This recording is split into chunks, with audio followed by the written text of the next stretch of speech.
So I was in this room last year, and we were having a conversation about social media, but I feel like the room has doubled in size, which is really exciting to see so many people here.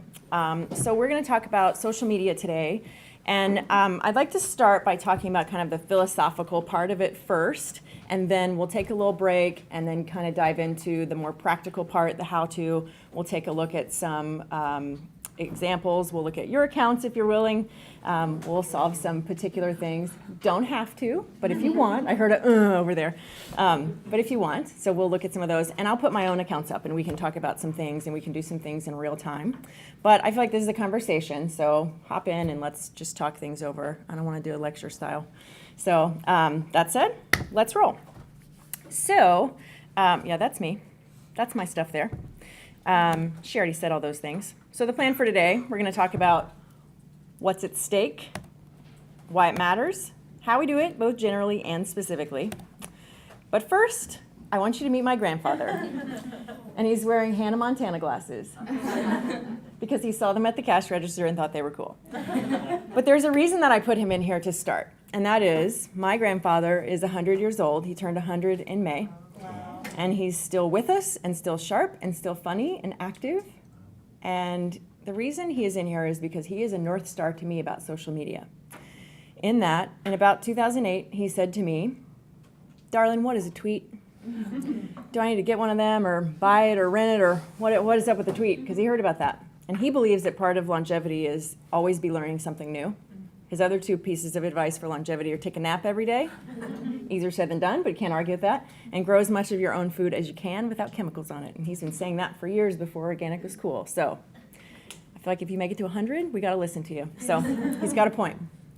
Anyway, so I said it would be very easy to be like, well, you don't need to be messing with Twitter there, Gramps. Don't worry about it. But nonetheless, I wanted to give him an earnest answer because he had asked so very earnestly. So next time I was visiting him in Louisiana, where he lives, I showed him Sears and Craftsman on Twitter and Facebook, because those are brands that grandpas love, right? Grandpas love going to Sears and looking at tools and stuff like that. So I showed him those brands, and he saw a customer service issue being resolved. And he got really excited. And he said, "You know what? I have been waiting for this to come back for years.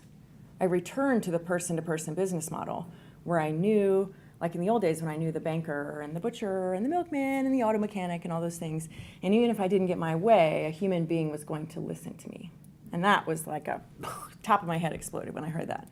Because that at the time, the entire media world was beginning to be democratized, and it was beginning to shift into a conversation as opposed to radio station and newspaper telling you what to blah, blah, blah, right? That was going away quickly.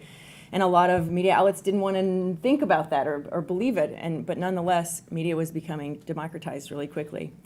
And so I really heard what my grandfather was saying and really thought that was important, and that's really framed a lot of what I've done and how I've approached social media over the years. And I would encourage you to either take my North Star or find one, because I think it's very important that we remember that person-to-person business model, and not just the business model, the person-to-person part. If we think about all the things we don't like about online interactions, most of them boil down to the fact that we forgot that human beings are involved at the end of the day. And I think we can all agree, especially in an election year where so much not dialogue is happening. So I encourage you to find that North Star, whatever it is that makes you remember and hold deeply, and more so, act accordingly as if a human being is on the other end of that, because indeed, a human being is on the other end of that. And so the way that's manifested is when I led social media and SEO at the Tribune and the East Coast newsrooms of Tribune, now Tronc, whatever, media company. It was during the time when Tribune went to a registration wall and then a paywall. And that was a day I was pretty much dreading, because that wasn't a fun day on social media. But nonetheless, I had a team of people, and we talked about it, and we decided, and I was really unpopular for giving this to them that day, but they got it once we got started. And that was, we need to answer every single tweet and comment, every single one of them. And we can't do it as a cut and paste. And 5 of us did it, and we needed to capture all of them.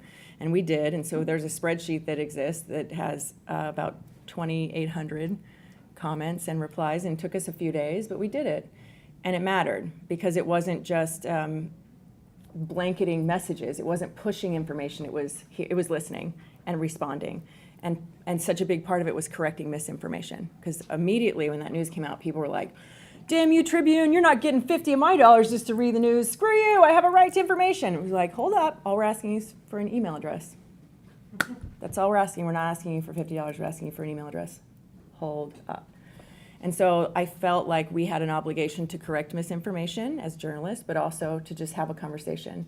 And I said, we can have a couple of messaging points and a couple of tweets ready to go, but we need to tailor them to every person, and we need to reply to them individually. And I'm telling you, I wish if I had my life to do over, I would have taken a picture of my team right then, because all their faces were like, are you serious? That's what we're going to do? We're going to get beat up today. But it worked. It was really effective, because there was even people that said, actually, I was just kind of being a jerk. I've never even read the Tribune, but I really appreciate this conversation. I think I'll start. And that mattered. That was, I feel like, had my grandfather been watching all that, I feel like he would have enjoyed that moment and felt like I was representing him well. So that is why I always put my grandfather on the first slide whenever I talk about social media, because I think that is such a guiding principle, and that's what's led me to make a film about online harassment.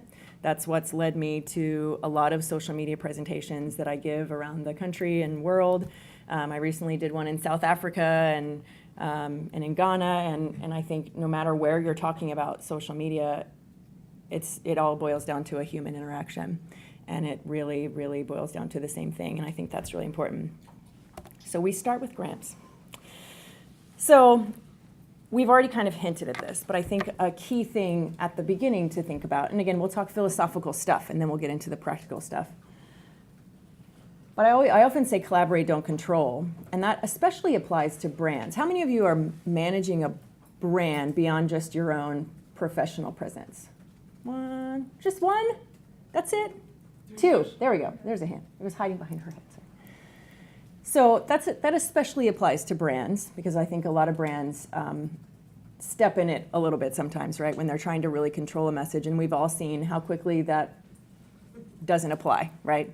How quickly that, at the end of the day, that story is in the hands of the community of people around that brand, and not so much in the brand. Again, gone are the days where a media company can just bark information down from the mountain. And it's very much a two-way conversation now. But that especially applies when it's a brand selling something, because people are automatically going to be a little more skeptical because they believe you want to sell me something. But it also applies to our own brands, because at the end of the day, we all have some goal. Read my book, watch my film, do my thing, whatever, come to my store, whatever that thing is. Everybody has some kind of goal. And so it's very important that we remember to not collaborate as in create work together, but collaborate as in have that conversation. It would have been a very different approach had the day the Tribune went to a registration wall, if I would have just said, here's the deal, and sent one tweet and walked away and went home, instead of 2,800 answers to conversations that I participated in and my team did.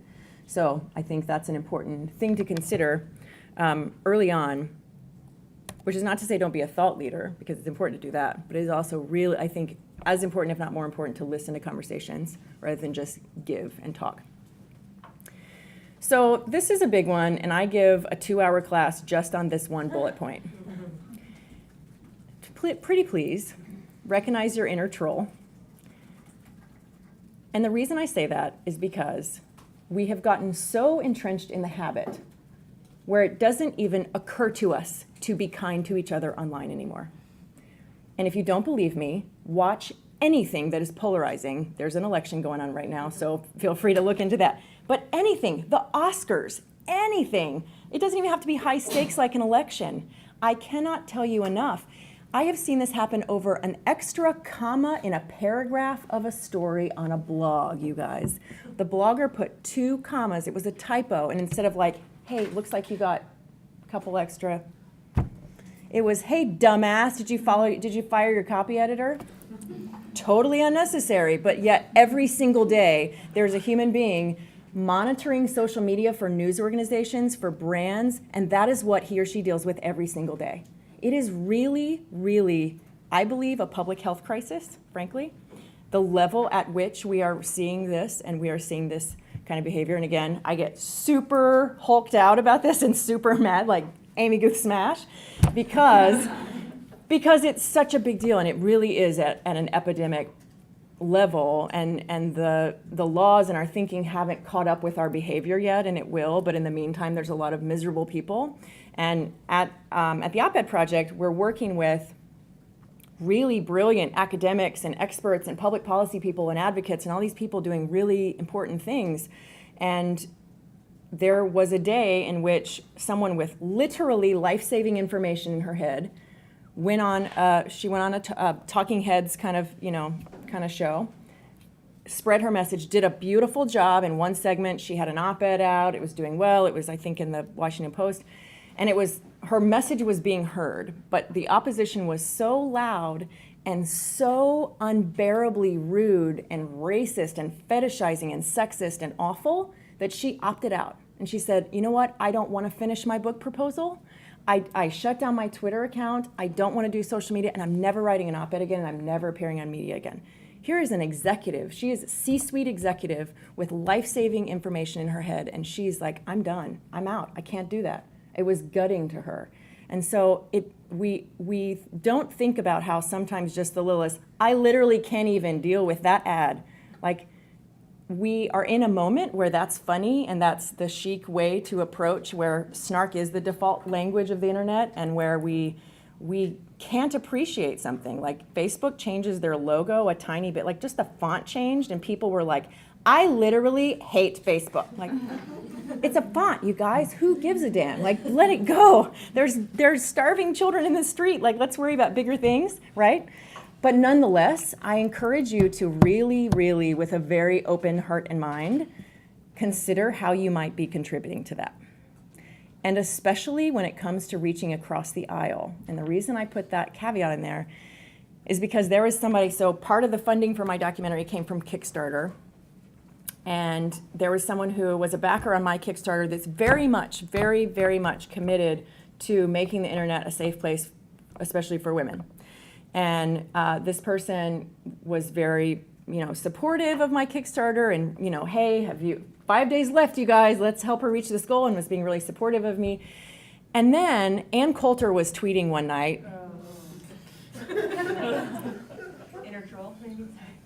And this person who had been so committed to my cause retweeted her, but added the phrase, "You're a fucking idiot." And I said, I don't disagree with you, per se, but nonetheless, that's what was said to me. That's what's being said to people on one side of the conversation, and it's just as damaging and incivil, right? And totally uncivilized and totally rude and totally mannerless to be doing it on the other side. So I encourage you, it's easy, right? There's some easy targets this year, right? Like, we're in an election year, and there's some easy targets in the world right now. But nonetheless, consider how you might be contributing to that, because it deeply matters. Because the hardest part of this whole issue of online harassment and incivility and abuse and all of those things, the hardest part, there's legislation pieces, there are law enforcement education pieces, there's the tech company piece, there's so many pieces of this, but the hardest one to change is going to be culture. The hardest one to change is going to be how we treat each other, because we forget there's a human being there. So I encourage, please, pretty please, as a favor, not to me, but to my grandfather, consider how you might be participating in that. And even if you do have a critical remark, try to make it constructively critical, not personal, and not participating with your inner troll. Okay, and I pretty much already went into that one. But nonetheless, we've already talked about the across the aisle behavior, but the narrative is around incivility. And there's a reason I'm kind of staying on this topic for a minute, because it filters out throughout the day. And we're a little bit later going to talk about some strategies of how to deal with it, of that kind of stuff when it comes up, and how to plan for opposition and conversation from opposition. But when we talk about trolling, when we talk about online harassment, a lot of times we've all heard this: don't feed the trolls, right? That's the thing we all hear. And I don't know what is about to bust through that door, but they're really pulling on, like, the trolls are here. They found me. Hello. But often we hear, don't feed the trolls, right?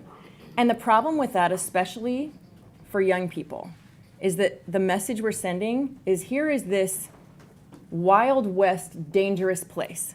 And if you can't hang, go away.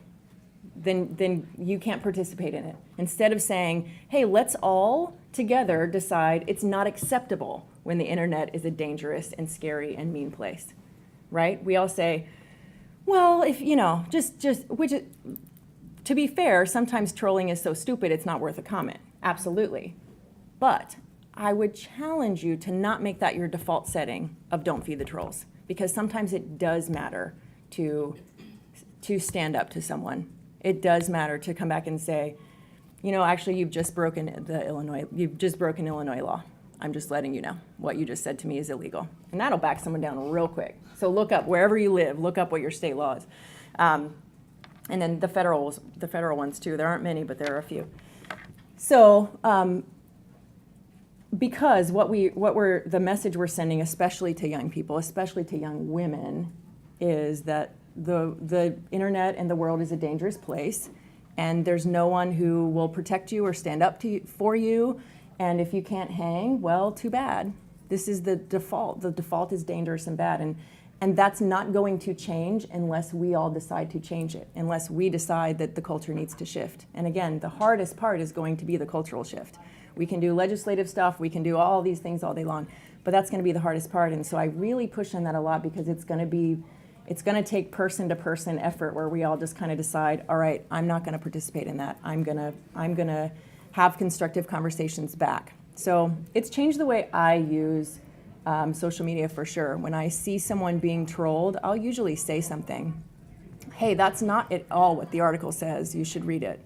Something simple like that. Or if it's really getting bad and it's someone I know, sometimes I'll go, hey, are you okay? Looks like you're having a bad day on the internet. Are you doing all right? And that can go a long way. And I've been there. I've been in the middle of firestorms on the internet, and it matters when someone just checks in with you. And I think it's very easy for us to just kind of like, so-and-so's getting beat up today, and just leave it, but it matters. So I encourage you to do that too, and do that human-to-human stuff that my grandfather would be so excited about hearing about, right? So it's really important that we challenge that narrative, and I encourage you to, and that's something I've been thinking a lot about this year as I'm working on my film, of the narratives around social media and how we say, just to walk away and let it be. Because what we're doing essentially is, if we're letting smart people and people with literally life-saving information in their heads and people with important things to say, if we're letting them opt out of the public conversation, then essentially we're letting the loudest and the meanest control the narrative. And by controlling the narrative, they're writing history. History is being written every single day on the internet, right? And I don't know about you guys, but I think anytime we talk about a single story and a loud, vocal, brute majority running a narrative, it doesn't usually work out for us, right? So if you've never seen, there's a wonderful TED Talk, you've probably all seen it, but there's one, Chimamanda Adichie's The Danger of a Single Story. It is excellent, and she talks about this, of why it matters to make sure a lot of different voices are represented in a story, and I think that matters every single day on social media. It sounds like there is a party happening outside, and I feel like you're going to be lured away to more exciting things. It'll be nice to them. I'm not going to feed my ear troll. Okay, good. Okay, so for true person-to-personness to happen, here's a couple of strategies for you. First of all, we have to remember that no one owes us their attention. That applies to writing op-eds and blog posts as much as it does to a single tweet of 140 characters. Nobody owes us their attention. And so there's a trick that I use that I think is really effective, because there's a lot of resistance to using social media, or people go, I've been on Twitter for a couple years, I don't really get it, I feel like a braggart, I feel like, I hear that a lot. When you look at that blank space, that field where you're going to write your tweet, shift your mind from thinking what's happening, because that's, I think, like, it changes every couple of years, but there's usually some variation of what's happening or what's up in that field where you type. Shift that in your mind across all platforms to what has your attention. And that's going to be a much more powerful and less navel-gazy tweet. Because if I just said, what's happening, I'd be like, I'm sitting at a table in front of my laptop. Who gives a damn, right? Nobody. But if I said, I'm in a room with people and we're having a conversation about social media. It's a little more interesting conversation, right? It's a little more interesting tweet. And so if you shift that, you can facilitate a conversation. And I've seen this play out with the simplest things before. There's a guy that was in one of my classes, and he was like, yeah, but I don't really tweet about anything of consequence. People don't want to talk to me. And I said, well, if you've made up your mind, nobody wants to talk to you, then I don't know what to tell you. But what is one thing you do regularly? And he said, well, I always tweet about my lunch option because I try to help people find lunch stuff in the loop. And I was like, okay. What's happening over there? And so he shifted one day from saying, getting a meatball sub at so-and-so place to crowdsourcing it and saying, where is the best meatball sub in the loop? And suddenly, this guy picks up thousands of followers. And suddenly it became a very different Twitter account because he was actively engaging in the conversation. And his attention really was, where is the best meatball sub? That's what I'm looking for. But instead of just saying, here I am, this is what I'm having, thanks, bye. He invited that conversation, he invited that dialogue, and people responded to it really quickly. So a public service announcement. Anytime I get to put pig Latin in a presentation, it's a good day for me. So ixnay, the following. A lot of times, particularly with brands, but we still see this sometimes with people managing their own professional, personal brands. The phrase is getting the word out, check it out, and out there. Let's get this out there. Let's do this. Hey, check this out. Check this out is, you guys, let's be real, kind of a narcissistic thing to say. You need to tell me why I need to check it out. Don't you dare tell me to check it out. Tell me why. There are so many millions of things happening on the internet every single day and in our world, and signs all around us and stuff and noise and people, and every little ding on our phone is potentially a hit of dopamine, and oh my God, check it out, what? You've got to tell me why. It's so important that you tell me why. So eradicate, check it out. Like rip it out of your life forcefully and stop saying check it out, because it's so much more powerful and it's so much more human to say why. And we see this happen, like so many cool things happen when you do that. There's a huge difference in saying, here's an article about blah, blah, blah, check it out. But it's so much different when you say, here is at so-and-so, you tag the reporter, story about whatever that thing is, I found it really compelling, or whatever. If you say why you're sharing it, what's moving to you about it, especially on Facebook, this is really effective. A lot of times people just kind of share a link, here's a thing, or what's very popular is people go, this jerk again, right? We're seeing a lot of that right now because we're in an election year, and it's fun and like pithy and cool to do that, and I get it, we've all done that. But sometimes if you say the thing, and especially, speaking of no one owing us their attention, there have been so many experiments checking about how people do not click on links. People do not assume people are going to click on your link. There have been some really interesting experiments with this, one of which I was involved in. The Tribune there was a very damning story years ago written about the Tribune while I was there, and it was on the front page of the New York Times. And it was damning. Like I was in a meeting and suddenly my phone blew up and I was like, I don't know what's happening, but I really gotta pee. So I go to pee and I get back to my desk and everything is on fire. And I was like, guys, can a woman not pee? I just gotta pee. And then I will fix all these problems. But nonetheless, what was happening is this New York Times story come out and made some accusations about senior management, people I'd never even met. But nonetheless, they were picking out women in the newsroom saying, are you not commenting because you're afraid? Are they gonna harass you if you talk? And I was like, what? I haven't even read it yet. What are we talking about? And so we created that very day kind of an emergency response team, which we're gonna talk about in a little bit. But we created that and decided what is the right course of action, because we don't want to be reactive, we want to be thoughtful about our approach to this, because there are some very serious accusations, some of which may or may not have been true, some of which were not at all true. But nonetheless, we didn't want to say, not true, don't read that, because we knew not the case. But we also didn't want to go, yeah, nailed it. We didn't want to say that either. So we decided on a response, and there was a reporter that did a really interesting thing. He tweeted out, friends, if you haven't seen this New York Times story about us, here it is. Or he didn't say about us. If you haven't seen this New York Times story, here it is. It was not the Tribune story. It was not about that. It was a story next to it on the page on the New York Times. And it was about how chefs in New York City are Nickelodeon shows have so much food in them that they're influencing kids' menus. So it was about a taco filled with spaghetti because of an iCarly episode. But his tweet said, friends, if you haven't seen this New York Times story, here it is. Nobody responded to him as if it was about food. Everybody was like, about time you acknowledged it. Here's this thing. And started naming these people in management and doing all this stuff. And he was like, hold up, did any of you click on that link? It's about a taco filled with spaghetti, you guys. It's not about senior management. And what an epiphany that day for that guy. And he realized, what if the tweet is all I have? You can't put the entire contents of your story in there, but indeed, you better make it count. And we've even noticed this in our language shifts. If you go, hey, did you read that thing in the New York Times? People go, yeah, I saw that. I didn't ask you if you saw it. Did you read it? That's what I'm asking you. Did you read it? But nonetheless, we all say that now. Like, listen for it. It becomes one of those things like when you learn a new word when you're a kid and suddenly it's everywhere. Start listening for that. People go, yeah, I saw it. Yeah. This was recently done on Facebook, too, I think by NPR with the headline, like, Why Americans Don't Read Anymore. Right. And nobody clicked on And a it. bunch of people commented, like, such a damn shame, and blah, blah, blah, blah, blah. But the people that clicked through, the text was, gotcha. Blah. Right. Absolutely. Absolutely. It happens all the time. So I started really thinking about this. What if the tweet's all you have? And so when it counts, I will often pull a quote out of a story and share it on Facebook when I share that. And we see a lot of people do that. And I think that's really effective, especially if you want to describe why you're sharing it, which is something I really encourage you to do.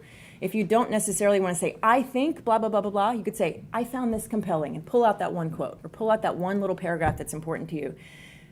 Because sometimes, I think especially right now, the stakes are so high in an election year when we're at a time with like a lot of social stuff happening in the world, right?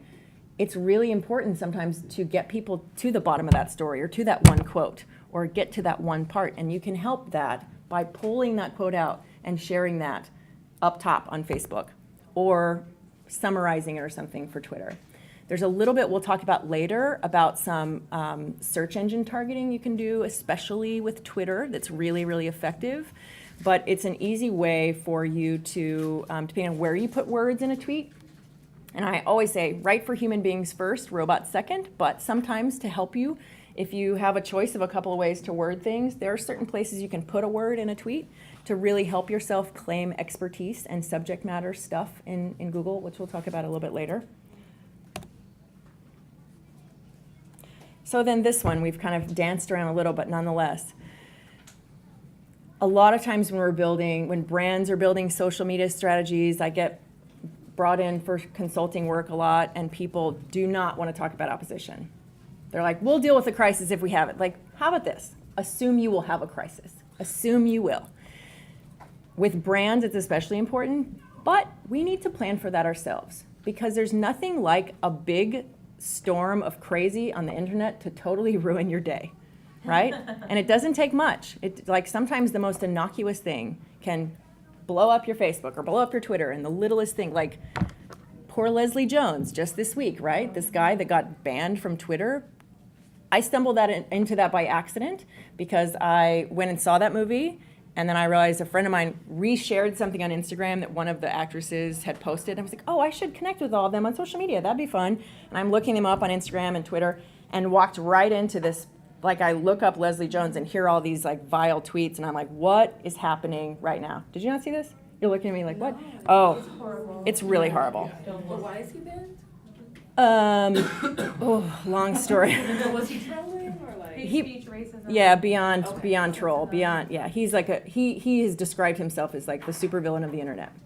He works for Breitbart, and so there's an interesting conversation going on Twitter right now about like whether or not you agree with the guy. Does he have the right to say what he said? So we could do a whole 3 hours on that. So we're going to park that here for a second. But nonetheless, I encourage you to think through what opposition you might get. But here's why. Not just because I don't want your days ruined, because I don't want your days ruined, but also sometimes if you can pick out what the obvious counter arguments are going to be to your arguments, the usual things, think about like what's the FAQ that I would write for my life. By thinking of those obvious counter arguments, or maybe a place where you get like some opposition frequently, if you name it first, you have the opportunity to kind of control that narrative a little bit. If you preempt it, sometimes you can even frame that conversation. and that's really important. There was a woman through Op-Ed Project that she was a research physician, but not a practicing physician, but she still knew what the hell she was talking about. She's brilliant, right? And a lot of her colleagues, when she would sit on panels and things like that, a lot of people would push back on her and she would get trolled a lot. Yeah, but you're not a practicing physician, what do you know? But nonetheless, like the woman had a very impressive CV and had done a great deal of work. And so she started preempting that in her op-eds she was writing, even in social media. And to this day, like on Facebook, she'll go like, I'm not a practicing physician, but I'm gonna let the facts speak for themselves, right? Like I may not be working in clinics, but I know the facts of this disease and this is what. So she started preempting that, and the opposition just turned into dust because she'd already named it. And so therefore it was really hard to go, yeah, but you're not, oh, you already said that, right? She had already kind of named it and therefore kind of just deflated it. So I encourage you to think about what that is. And it may not be something, it may not be, depending on your subject matter, you may not get that. But if there is something, or if there's something about you, I mean, there was an example we point to a lot at Op-Ed Project. There was a woman who was very young. She was like college age, but writing about education policy. And so she kept including lines like, you know, yes, I'm a lot younger than a lot of people writing about this topic, but nonetheless, when was the last time you heard from someone who had a locker 2 years ago? Like, and therefore it took the fire out of the, but you're too young to talk about this, because she was saying, I've seen it from the inside just so recently. So I encourage you to think about what that is. And if you have trouble, that's okay. That may just mean you don't have a lot of obvious opposition. But if you do, it behooves you to kind of have those bullet points in your head at the ready, because it can deflate things really quickly and save the day on the internet. Hang on. I have like the annotated version over here. But my screen keeps locking up.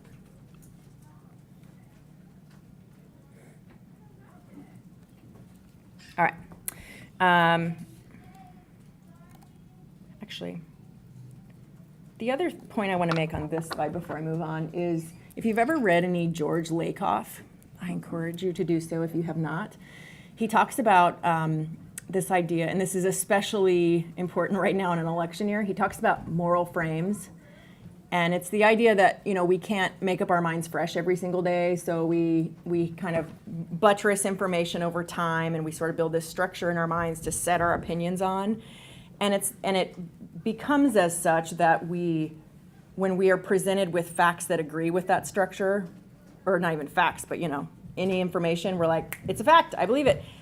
And then when things conflict with it, sometimes we don't even remember seeing that information. That's how people can like be presented with irrefutable evidence. They're like, no, that's not real. That's not true. You're like, no, that's like really a thing. Science says, like that's how people, that's why. And so when New York Magazine wrote about his work, they started looking at groups of people with different moral frames and how they interacted.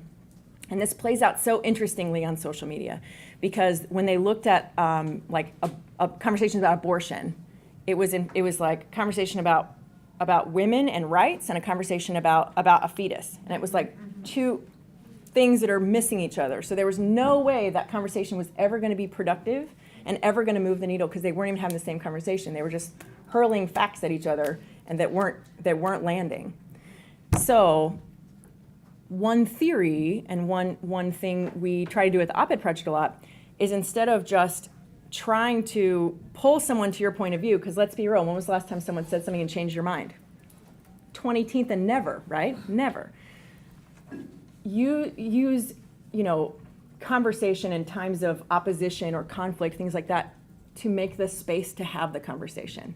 Like, for example, if the conversations that are being productive right now about guns are ones where people are not like, no, we got to do this. No, we got to do this. But it's my right. But it's my safety. But it's my blah. Like, that's not getting anywhere. Both sides have points. But people that are saying, look, I respect your right to have a weapon, and I'm asking you to understand that I believe this. Let us come together and agree that there is a crisis, and we need to have some solution that helps us both. Those conversations are getting somewhere because they're acknowledging both sides.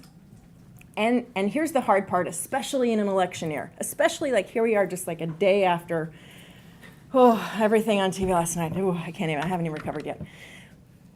But we have to assume that our opposition is intelligent to do that. And that's hard. That is so hard to do, especially when you're like, what crazy person would think that?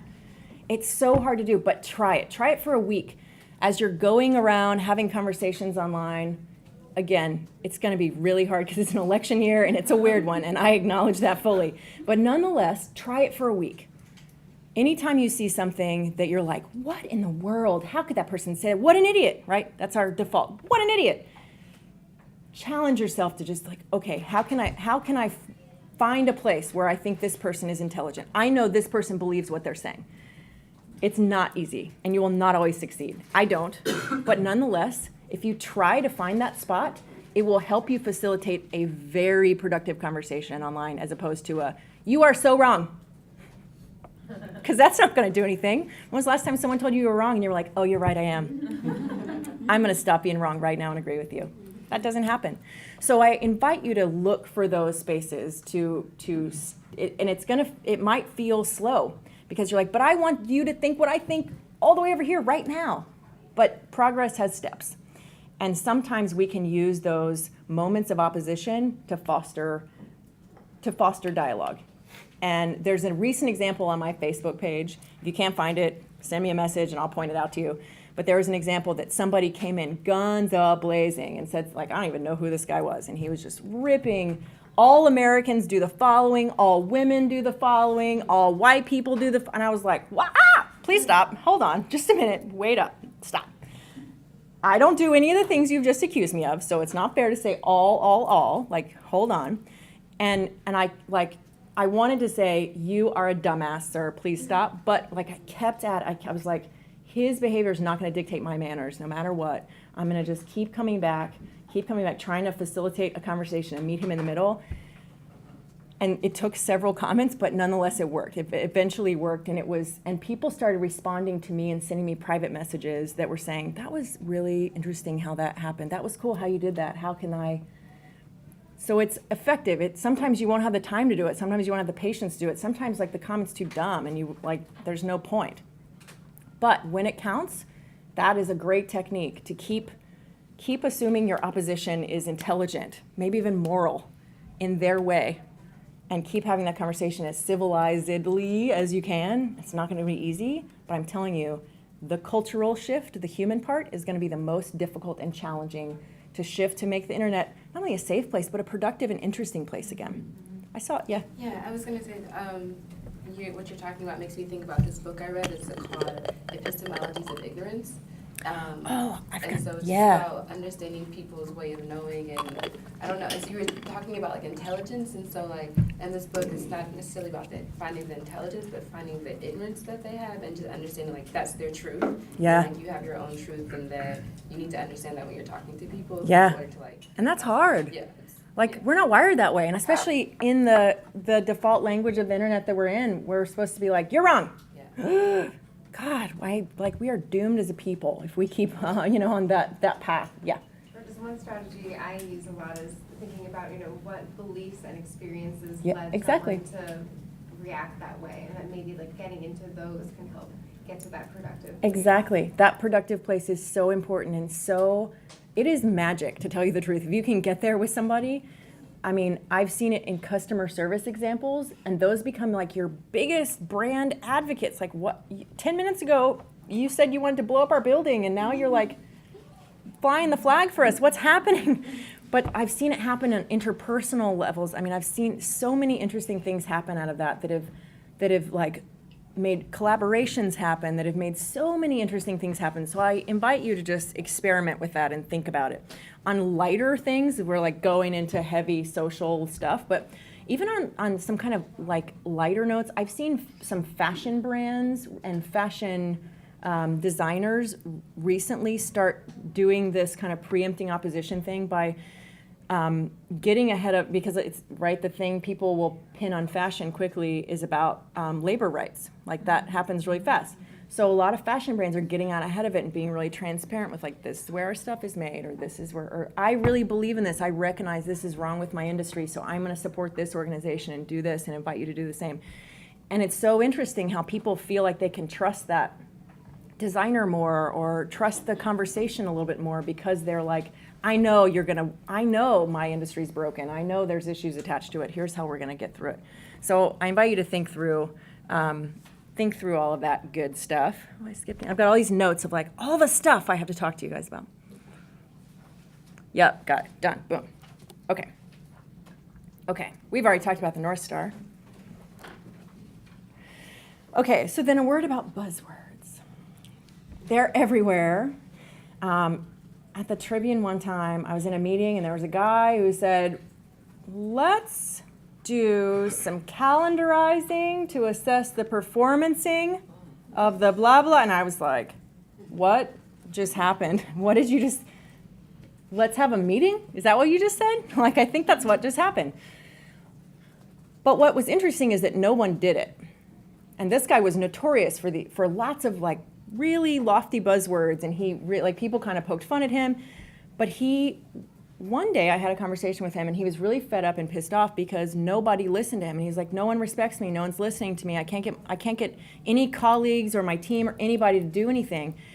And I was like, I don't think people know what the hell you're talking about is the thing. And they didn't.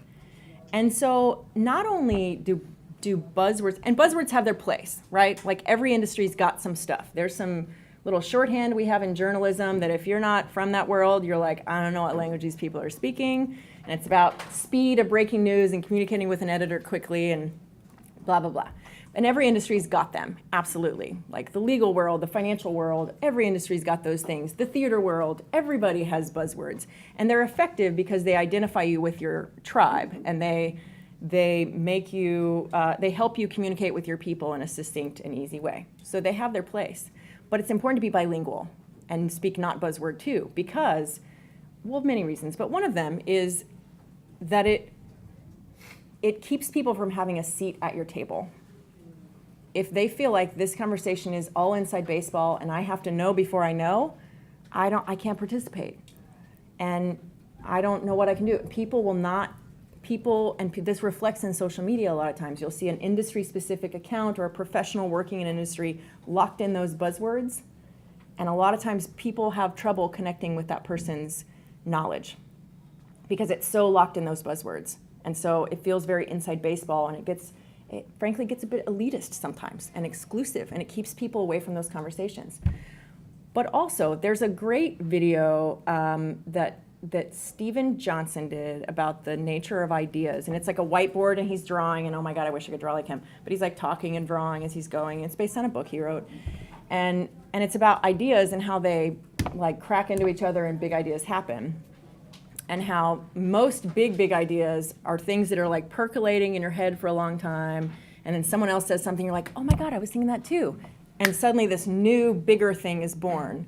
So an example that again, I keep talking about op-ed project, but I meet so many fascinating people there. But there was an example there. There was a woman who worked on an artificial butterfly, like a prosthetic butterfly wing. And she had connected with, basically the butterfly wing technology and LCD screen technology is about the same. There's something that helped them both create that. And had they both been, like had the LCD woman been locked in her conversation and all about screens and technology, and the butterfly woman been locked in butterfly speak, that never would have happened. But somehow those two worlds collided and they helped each other quite a bit, right? Big things happened as a result of their collaboration because they were both able to be bilingual with their buzzwords. And then further, it's important because sometimes, especially in the marketing world, we see this. It locks you in it locks your own knowledge from you sometimes when we're really, really stuck in buzzwords. We see this in marketing so much. People are like, I'm going to strategically integrate the blah, blah, blah. You're like, what does that actually mean? Does that actually mean you're going to log into a thing and hit go? Because say that. I will log into a website and hit yes. Say that. And it's really important to say what you mean, especially when we're outside of our own industry, especially when we're having a public-facing message like on social media, because it loses its real meaning when we're locked in things. And sometimes we get so used to saying it, we don't even know what the heck we mean, right? Sometimes it is as simple as, I'm going to log into that and hit yes, and then we will be on this platform. Sometimes it really just means that instead of, I will strategically integrate the following, blah, blah, blah. Whatever, man. Just do the thing. We have already talked about this quite a bit, but it bears repeating as we think back to my grandfather and his cool glasses. Just as we can smell a phony in real life, we can smell one on the internet a mile away. Like, we've all seen those people that are like, God, that guy is so full of it on the internet, right? Mm-hmm. It's true, right? We're like, heads are nodding. It's true. We all have seen that where we're like, gosh, and I think some of that kind of gives social media bad names sometimes. Because people are like, gosh, people are so narcissistic sometimes, or they're just wrapped up in their own thing, or they're so self-promoty, and they're, all those things.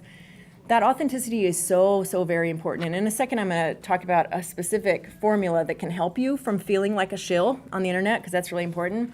But even when you are promoting something, sometimes that couching it in humility can be to your detriment, because sometimes it comes out like false modesty, but also sometimes you've kind of discredited yourself or pushed I'm telling you, they're having so much fun out there. Come on in. If we think about our knowledge in terms of what we know and how it can serve other people, as opposed to just, oh, I don't want to brag, suddenly it's shifting, right? If we shift from a place of like all about ourselves to, well, this thing that I know could help people quite a bit, a lot of magic can happen. So it's important to be pretty authentic in that way, but not just because it's the right thing to do and because it makes you not a jerk, but because you can approach from a way of service. Your knowledge can serve others. Yeah. And I think that's something especially important for women to keep in mind. Yes. Because I know or at least in my department, we've talked a lot about how we'll, like when we contribute to a conversation or if we're having a meeting, we'll say, well, I'm not an expert in this Absolutely. particular small field, and starting it like that as like a way to not make people feel uncomfortable about your expertise. Yeah, so. Absolutely. There's a whole exercise that we do in the one-day public seminar of the Op-Ed Project, and then the first convening of the year-long fellowship, where we talk about expertise. And it's so funny, the things people say when you ask them, what do you know? What are the things that you know and what makes you credible? People are like, well, it doesn't really count, but I've had people say that about an Oscar. And she's like, what? But I do documentary now, and that was for a feature. And I was like, does anyone think that makes her more of a credible documentary filmmaker? And everybody's like, yeah, pretty much, yeah, right? And it was so interesting, the things people were like, well, that doesn't really count. I wrote 12 books, but not about this thing I'm talking about now, so it's not credible. Like, we go out of our way to tell people not to trust us. And it's so interesting because we're so afraid of looking like braggarts and so afraid of being boastful. And I agree. I think especially women, I think we're so socialized to be pleasers and not be, aggressive in that way that it gets troubling to the point that we almost can't serve others because we're so busy hiding our credentials and telling them why they shouldn't trust us, which is like we get one shot at this blue marble, you guys. Let's do it. Okay, and then this bullet point is really a little bit more about brand management, but nonetheless, I'm going to say that not tongue-tied, but nonetheless, it applies to our professional presence and our personal brands online too. Consider what your objectives are. If you're managing a brand, find out what the business objectives are. This is why I've for a long time said we cannot at companies just put an intern on social media that's not in touch with the CEO. That person running social media needs to be empowered to make decisions, needs to have a funded department, and needs to know what the business objectives are of that organization, because otherwise how can you possibly build a strategy without knowing what the purpose is? And that's where you see brands just missing the mark in such a big way. So that same thing applies to our personal brands though. Like, what are you trying to accomplish? What is your goal? What's your plan? What are you doing here? What do you want to talk about? All those things. Just take a minute and sketch those out for yourself, and that will go a really long way, because if sometimes we get in a habit, we don't know what else to do, so we just kind of have mindless chatter, or we just talk about stuff and have conversations, which is fine to have those conversations, but we can go out a lot more effectively if we kind of know, I want people to know that I do this, and I do this, I make this, I build this, I write this, I perform this, whatever. If we go out and want people to know that about this, about us, it's gonna help us inform those conversations a little bit. We've already talked about those customer service considerations and using opposition to our advantage. We've talked about inviting people in anew. So that brings us to the rule of thirds, which is this all-important formula I have hinted at. Here's how to not be a shill on the internet. 1/3 of the time, I would like you to stand in your own power and talk about the things you are doing, the things you're winning, the things you are accomplishing, the articles you're writing, the appearances you're making, the panels you're on, all of those things. It's a fact. It is true. It is a real fact. You are sitting on that panel. Don't be like, well, I'm not an expert, but no, really. 1/3 of the time that you are online, share openly and fully and in the spirit of serving others with your knowledge, your stuff. Pimp your stuff. The second third of the time, I would like you to share things that you already, things that you find, things that you are reading, things that help make you a knowledgeable and credible professional, but that do not originate from you. I'll give you an example in a minute. And then the other third of the time, I would like for you to be a person and have conversations. Say please, say thank you for sharing that, share other people's stuff, say why you're following people, participate in Twitter chats, just be a person, and here's why all that matters. So if you just do bucket number 1 and you're just like, I'm on a panel, I'm doing a thing, I won an award, people are gonna be like, wow, she does lots of stuff, but boy, is she all about herself, right? And if you're just doing this one, people are like, man, she knows a ton about the whatever automotive industry. I don't know why, but she sure does. And if you're just doing this one, people are like, she's so nice. She's so friendly. She always thanks me for retweeting her, and she's so great. I don't know anything about her. But put all those together, no one's going to accuse you of being a shill, but they are going to know what you do. They are going to know your knowledge and that you own your knowledge in the spirit of service to others. They are going to see why you have that knowledge and understand, like, she is on top of it. She reads all these industry things. So in this bucket, that's all things that pertain to your industry, your expertise, your hobby, your knowledge, whatever it is you're out there promoting as your brand. People know, man, she's on it. She's on top of those things. And this one, and she's a person. She doesn't have like an intern running her Twitter account. She's a human being, and she has manners, and she's kind, and she's thoughtful. So here's a great example of how that played out. I was working with a VP of HR and helping her get on social media, and she was like, I get it. Like, we had worked through all the stuff and set up her accounts, and everything was all good. And she's like, I get it. I just don't know what to tweet because I feel like I can't really talk about who's going to rehab and who's getting fired. I'm like, I mean, you could, and for like a day, that'd be an awesome Twitter account to follow, right? But where it broke down for her and where she got it all sorted out, and when we started kind of sorting the hay, this one was job fairs that her company was holding. This was, she worked for a media organization, so it was stories from the business section about Illinois jobs outlook and stuff about new companies coming in that were hiring. Like, they all came from her company, all this stuff. She got a big award. It was that. She wrote an op-ed about a hiring, shift in hiring and millennials in workplaces. She wrote an op-ed. She did that. She promoted that, da-da-da-da. Like, she was sharing her knowledge and the stuff that she had from her company. In this bucket, it was blogs she was already reading. It was all this, like, we all read stuff in our industry, right? So she was sharing, like, articles about HR. She didn't write them. They didn't come from her company, but it was still about her area of expertise. And it was about, like, hiring practices and should you really go for crazy paper on your resume? And just, like, she was sharing all this stuff. LinkedIn tips for job seekers, all those kind of things. So people saw the value and saw, stuff she was sharing, and people knew she's sharing things for the good of HR here, not just to promote her own stuff. So people had trust there. And in this one, she was like participating in, like, there was like an online job fair Twitter conversation, and she participated in that. And she started doing Twitter searches where she was like looking, she had like a TweetDeck column that was looking for people asking questions about resumes and jobs. And so she had like 3 TweetDeck columns kind of open where she was always just kind of keeping an eye on conversations. And she'd hop in once in a while and answer a question. She was like, hey, I saw you were looking about, asking about resume paper. Honestly, I don't care. I prefer them electronically, but that's just my 2 cents. Like, she was hopping in and having conversations. She was retweeting people and going, oh, my colleague so-and-so has this great article today. Check this out. And so she was human, she was accessible, she showed her knowledge and she showed trust and built trust because it wasn't just about her, and yet she also shared her knowledge and why people, helped people understand why she was credible and had knowledge and accomplished and all those things. So it played out so wonderfully, and in no way was she being a shill at all. Nobody could see her in this bucket and think she was being a shill. But if you just do one of those buckets, you risk either being a shill, boy, she talks a whole lot about HR, but I have no idea why, or God, she's so friendly and helpful about resume tips. I don't know why, right? But by doing all three, she made herself credible, trustworthy, human, all those things. So if you Google my name and rule of thirds, you can find a story I wrote about it a long time ago, but that's essentially it. It breaks down to that. I just saved you so much reading. And then this bullet point about feedback, and then we're going to take a break here in just a little bit.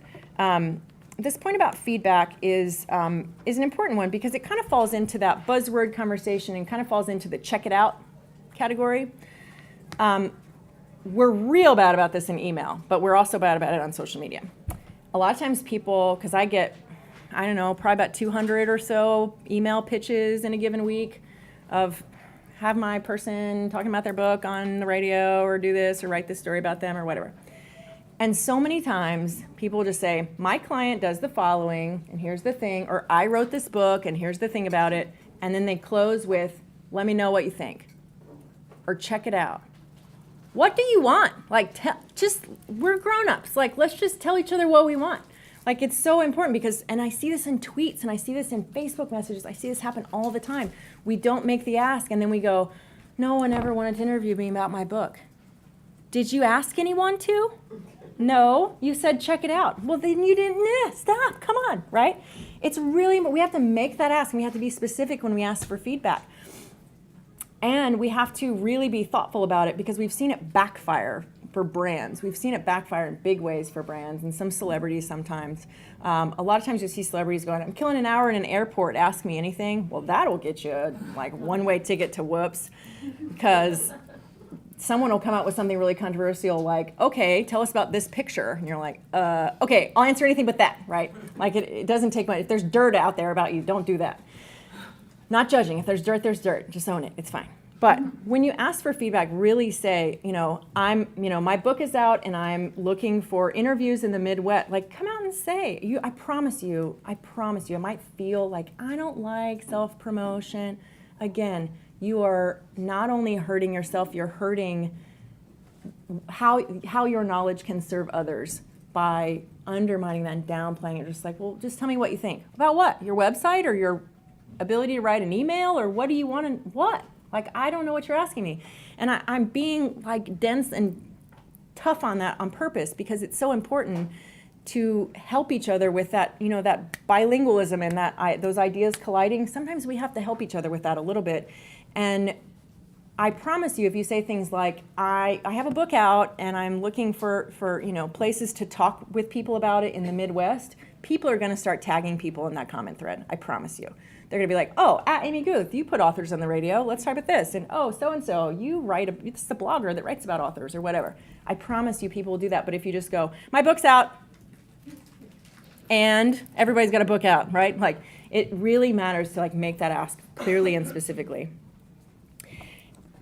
And then a note about varying content across platforms. That's really important, and it's tempting to just put the same thing up on every single platform. It's tempting, and there's so many, and I get that.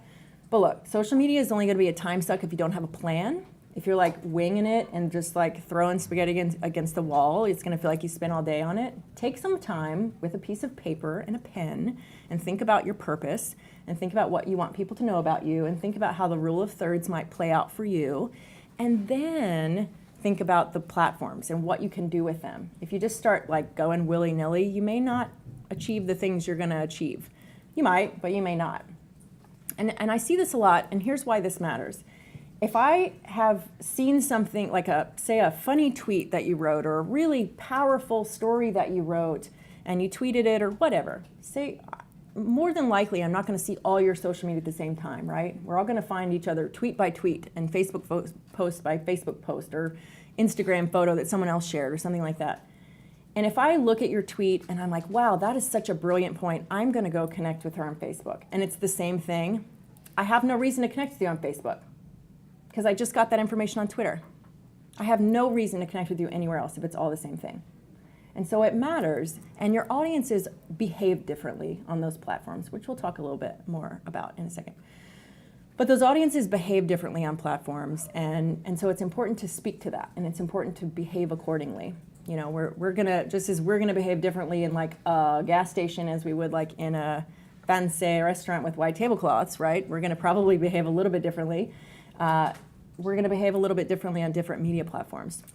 And so think about that. And so when we think about things like, okay, what if people don't click through to my tweet? Maybe write that a little bit differently than you would on Facebook, where people get a preview, a little bit of a bigger preview of your article, and you can pull out a quote from it and things like that. It's okay to share the same thing identically sometimes. I don't encourage you to do it all the time. But for the most part, think about how you're going to vary that, even if you are sharing something similar. Either, you know, stagger the times, or at the very least, approach what you say about it differently. And that's where that what has my attention can get you really far. Because on Facebook, that might manifest as pulling out a quote of like, you know, this is a long read, you guys, but this paragraph really moved me. Just give them that. And you might get more people reading it. Like there's also some studies that have said, if you just tell them like the one thing, like I did this recently on a story, I was like, guys, this is important, whether you agree with this movement or not, this is an important story. If you read no part of it, read the first 2 paragraphs. I think they're powerful. And then I had a much more thoughtful conversation or a comment thread, because people, no one's gonna read 2 paragraphs and go away, right? They're gonna read it and keep reading because it was compelling. And it wasn't my part, it wasn't my aim to trick them into reading it. That was handy, but that wasn't my goal. I was really like, you know, the first 2 paragraphs say a very powerful thing, and I want people to hear that. So that's what I'm asking you. If you do nothing else, read these first 2 paragraphs. And that, a lot of times, will get people reading things in a much more thoughtful way or open-minded way. And also, I think it's important when we share content from someone else, or when we're going to name the reporter with their Twitter handle or tag somebody on Facebook, that stuff matters. I often say, and again, we'll talk about this a little bit later, but I often say, let them hear it from you, especially if you write a blog post about somebody, even if that person is super famous and you think they don't give a damn about me, it doesn't matter. Use their Twitter handle anyway if they've got one. Use it. People are looking at that kind of stuff, and it does matter. And I think it is much better for someone to hear from you. I wrote a blog post about a thing you wrote, a play you were in, a whatever, and let them hear that from you, as opposed to a Google alert in 2 weeks, or when someone else tells them about it or whatever. Like, let them hear it from you. Build that community, have that conversation. It is so much more powerful and so much more effective. And on that same idea, don't assume people are looking at their notifications for who's following them and who's connecting with them. A lot of times, if people have a lot of big social media presence, like you might just have the option to follow them on Facebook, not necessarily friend them, or maybe they have a public page and they're not getting those notifications, or maybe their Twitter account's really big and they're just looking at like the other verified accounts, or maybe they're just busy, you know, and just looking in sometimes. And we all see that when someone follows us on Twitter, it's just like a little line, like the following, like Joe Schmo and 7 other people followed you on Twitter. If you have a minute, you might click through and look at all those people, but you might not, right? I don't look at all of them. And so I think it's really important to name why you follow people. It won't happen every time, but it's a really effective thing, especially if there's somebody kind of like has a bigger platform that you want to get their attention. You can say, hey, at so-and-so, I really enjoyed your thoughtful piece in the New York Times this week. That's going to be a lot more effective than, oh my God, it would be so awesome if so-and-so followed me on Twitter, right? Not as effective. But like by acknowledging them, or, you know, I don't say, I followed you because I loved your New York Times story. I'll just say like, hey, at so-and-so, I really loved your thoughtful piece in so-and-so publication. They often will say, at the very least, say thank you, but sometimes, usually they'll follow you back. They'll usually follow you back, or they'll just start participating in dialogue with you, which is so much more effective. It pains me to see people that kind of go out in a way that feels desperate for connection on social media, like, hey, at so-and-so, at so-and-so, at so-and-so, at so-and-so, check out my book. What? Are you serious? Give me a reason. You need to tell me why. You need to treat me like a human being. People ask me all the time, how do I pitch you on Twitter? I say, don't. Don't. Be my friend a year before you need me. For real. And I rarely look at Twitter pitches. The one time where it was really effective, there was a woman who just sort of started participating in some conversations I was having, and she was funny and thoughtful, and she wasn't just like, haha, what you said. No, she was like adding something to the conversation, and she was being real. And then by the time, like 6 months later, she mentioned, I had followed her at some point, and she tweeted about something she was doing, and I was like, well, wait, what are you doing? And I ended up covering her event. Had she just tweeted, check out my event, nah. But she had built that relationship with me, and it wasn't phony. She wasn't like, I'm going to build all these relationships with these reporters, and it will be awesome when I have this event in 6 months. It wasn't like that at all. She was a genuine person, and she had done some research and connected with journalists that were actually working in that space. She wasn't just like shot in the dark with any journalist she could find. But she built these thoughtful relationships. To this day, that woman still, every time she's got something, now I know, hey, who are you representing right now? Like, do you have anybody? I could use somebody on the radio next week. I got an open spot. And I know that she'll send me thoughtful things because I've built that relationship with her. So when people say, how do I pitch you on Twitter? I'm like, start a year before you need me. Start now and have a conversation, be a human being. Because just like, again, nobody owes us their attention, no matter who you are. I don't care how famous you are. No one owes you, no one owes any of us their attention. And so if we just come out of the gate with like, check out my book, come on. And I see people do that so many times. There's an author I like who's very talented and a very skilled writer and has a great book, but is so afraid of social media. He goes out there and he'll start tagging really famous people and go, check out my book. Like, dude, Barack Obama has got other things to do than to look at your book right now. Like, how many people do you think are tagging the president in a given day? And also, he's got people looking at his Twitter account. Like, come on. So it is much more effective to like build conversations and over the long haul. It is a long tail game. It is not the short game. And so to that end, there is a great temptation, and this is generally for actors, directors, producers and writers, but it can apply to a lot of things. I really encourage you, I'm not going to say no, but I really encourage you to think twice about creating a Twitter account for a short-term thing. And I would categorize a short-term thing as a book, a play, a movie, because if you're building a relationship, if you're asking me to have a relationship with your novel, you are asking me to have a one-night stand, right? You are saying, I don't want to date you. I sure don't want to marry you. I want to hook up for a little bit so you can help me do a thing. That's all you're saying, truly. I would much rather build a long-term relationship with the author or the producer or the director or the whatever than be asked to connect with a book or a play that's going to close or a book that eventually will go out of print. Some people do it. Some people do it as parody accounts. There's some classic books that have Twitter accounts that are quite funny. Like the Moby Dick Twitter account is pretty funny. I'll give it that. But for the most part, like a brand new book, it's just not effective. It's much more effective to build your name as that author, build your name as that director or that actor or that whatever, than ask me to build a relationship with something that's A, not human, B, has a short shelf life. Because it really is like a long tail game. I already said that one. I'm ahead of it. And I already said that one. So we're going to take a break here in a second, but the segue is about expertise. And as I said earlier, it is essential that you write for human beings first and robots second, but nonetheless, I think it's important to talk about things we can do to help ourselves and how we can think about search engine optimization within social media platforms. It is a very often overlooked aspect of social media, and not a lot of people are taking advantage of it. Every single tweet, every single Facebook post, every single pin on Pinterest, every individual thing is viewed by Google by itself, individually. And most of us don't hear about, unless we meet them in person, like if we have a conversation, they go, are you on Twitter? Well, I'd like to follow you, boom. But for the most part, we see tweets one by one, and it might be a year-old tweet. That happens to me all the time. Someone will be searching a word that I tweeted a year ago. They'll find my tweet and start following me and have that conversation. For the most part, we're finding each other tweet by tweet, share by share, post by post.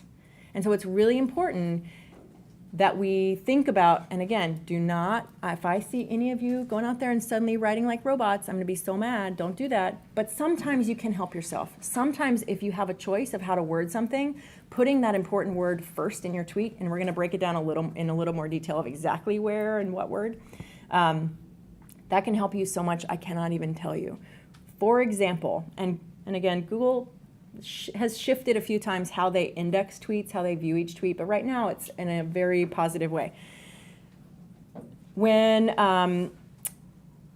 people had taken to the streets of Cairo about 5 or 6 years ago, and Hosni Mubarak was addressing the country, Al Jazeera tweeted out a link to their video platform, and it was essentially 2 screens embedded side by side, and it was like, this was Arabic and this was English, whatever, and it said, live right now in English and in Arabic, the leader's address.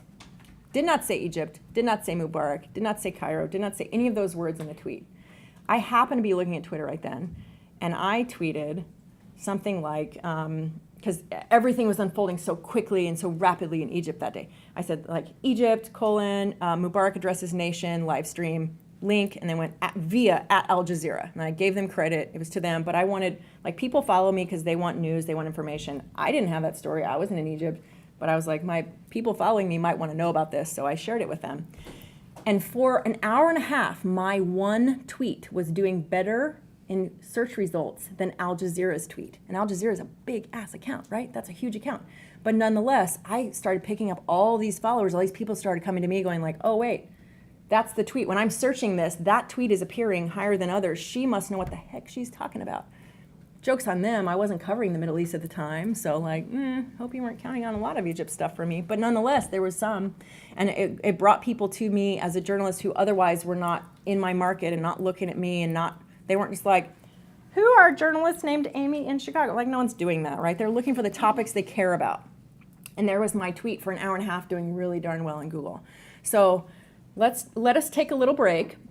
But as we take a break and as we come back and reconvene, start thinking about what those words might be for you. If someone were to Google you and they were going to find your expertise and your knowledge and that you are giving in the spirit of service to others, think about what those words might be and have those in your head and jot them down somewhere maybe. So, bio break. See you in a bit. Okay, so this is where we left off. So let's talk about expertise, and I hope everybody had a minute to think about what those words might be. You will not be quizzed on it, it's for your own good, but what those words might be that you might use in social media platforms that hopefully if someone was looking for you, they would look for these words and find you. So that's going to be what we're going to be thinking about. So those keywords are important. And there may be several of them, but don't try to go too broad a net. Think about a relatively short list. Try to get that list as short as you can. People often say, how many keywords should I go after? As many as you need to and as few as you can, really. You know, it's the same with like writing a story, telling a good story. It's make it as long as it needs to be, but as short as it can possibly be. Same kind of deal. Too wide a net and you're just going to be competing for too much stuff. Too specific and you might be up against some people with really humongous credentials or that are hugely famous or something like that. But I really encourage you to set a Google alert for yourself. People are so sheepish about talking about Googling themselves and having Google alerts. It is really important because if somebody puts up a blog post about you, I want you to be the first comment on there. I don't want you to find out 2 weeks later, oh, you wrote about me? Thanks. I want you to be the first one. Thank you so much. That's an interesting point. I hadn't considered it. Or, well, we're going to agree to disagree, but you raise a good point, or whatever that is. I want you on it. I want you on it so fast because that is so important. Not only is it the nice thing to do and the human thing to do, but also it can change the tone of the conversation dramatically if people know the subject is in the room. Dramatically. It's very easy to talk smack about somebody, and then the minute he or she walks in the room, like, oh, you're gonna with the right? It's the same deal in real life. If the first comment is from the person being discussed or their work has been discussed, the comment thread is going to be a lot more human and civilized than if people don't have that human connection. There's a video that went around a few months ago. There's two women that are in my documentary that did a one-off short documentary piece, standalone, about male actors were hired to read tweets to them, the actual tweets these women had received. They were sports journalists, and they were disgusting. And one of the guys teared up. He was like, "I can't say this to you." And she's like, "That's the point, right?" That's what I'm saying. And he goes, "I can't look at your face and do this." And she said off camera, he was like, "You look like my sister. I can't say these things to you. They're so vile and awful." And she's like, and yet people tweet them with nothing, without. There's a really interesting story. If you're interested in the topic, there's a woman named Lindy West who confronted her troll.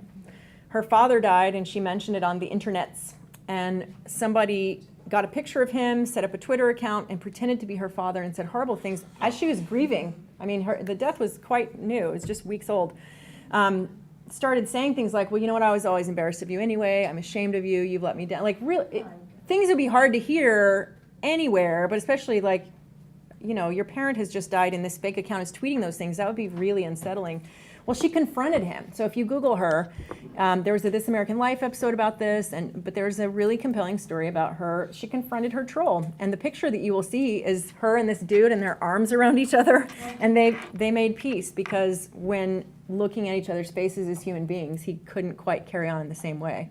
And they had a much different conversation than he just was like, his beef was essentially he didn't agree with feminism. And that's what she writes about. And so he was pretty pissed off about that and said a lot of vile things, and took the opportunity to pretend to be her father and mess with her. And he said, "I just wanted to mess with you. I just wanted to upset you."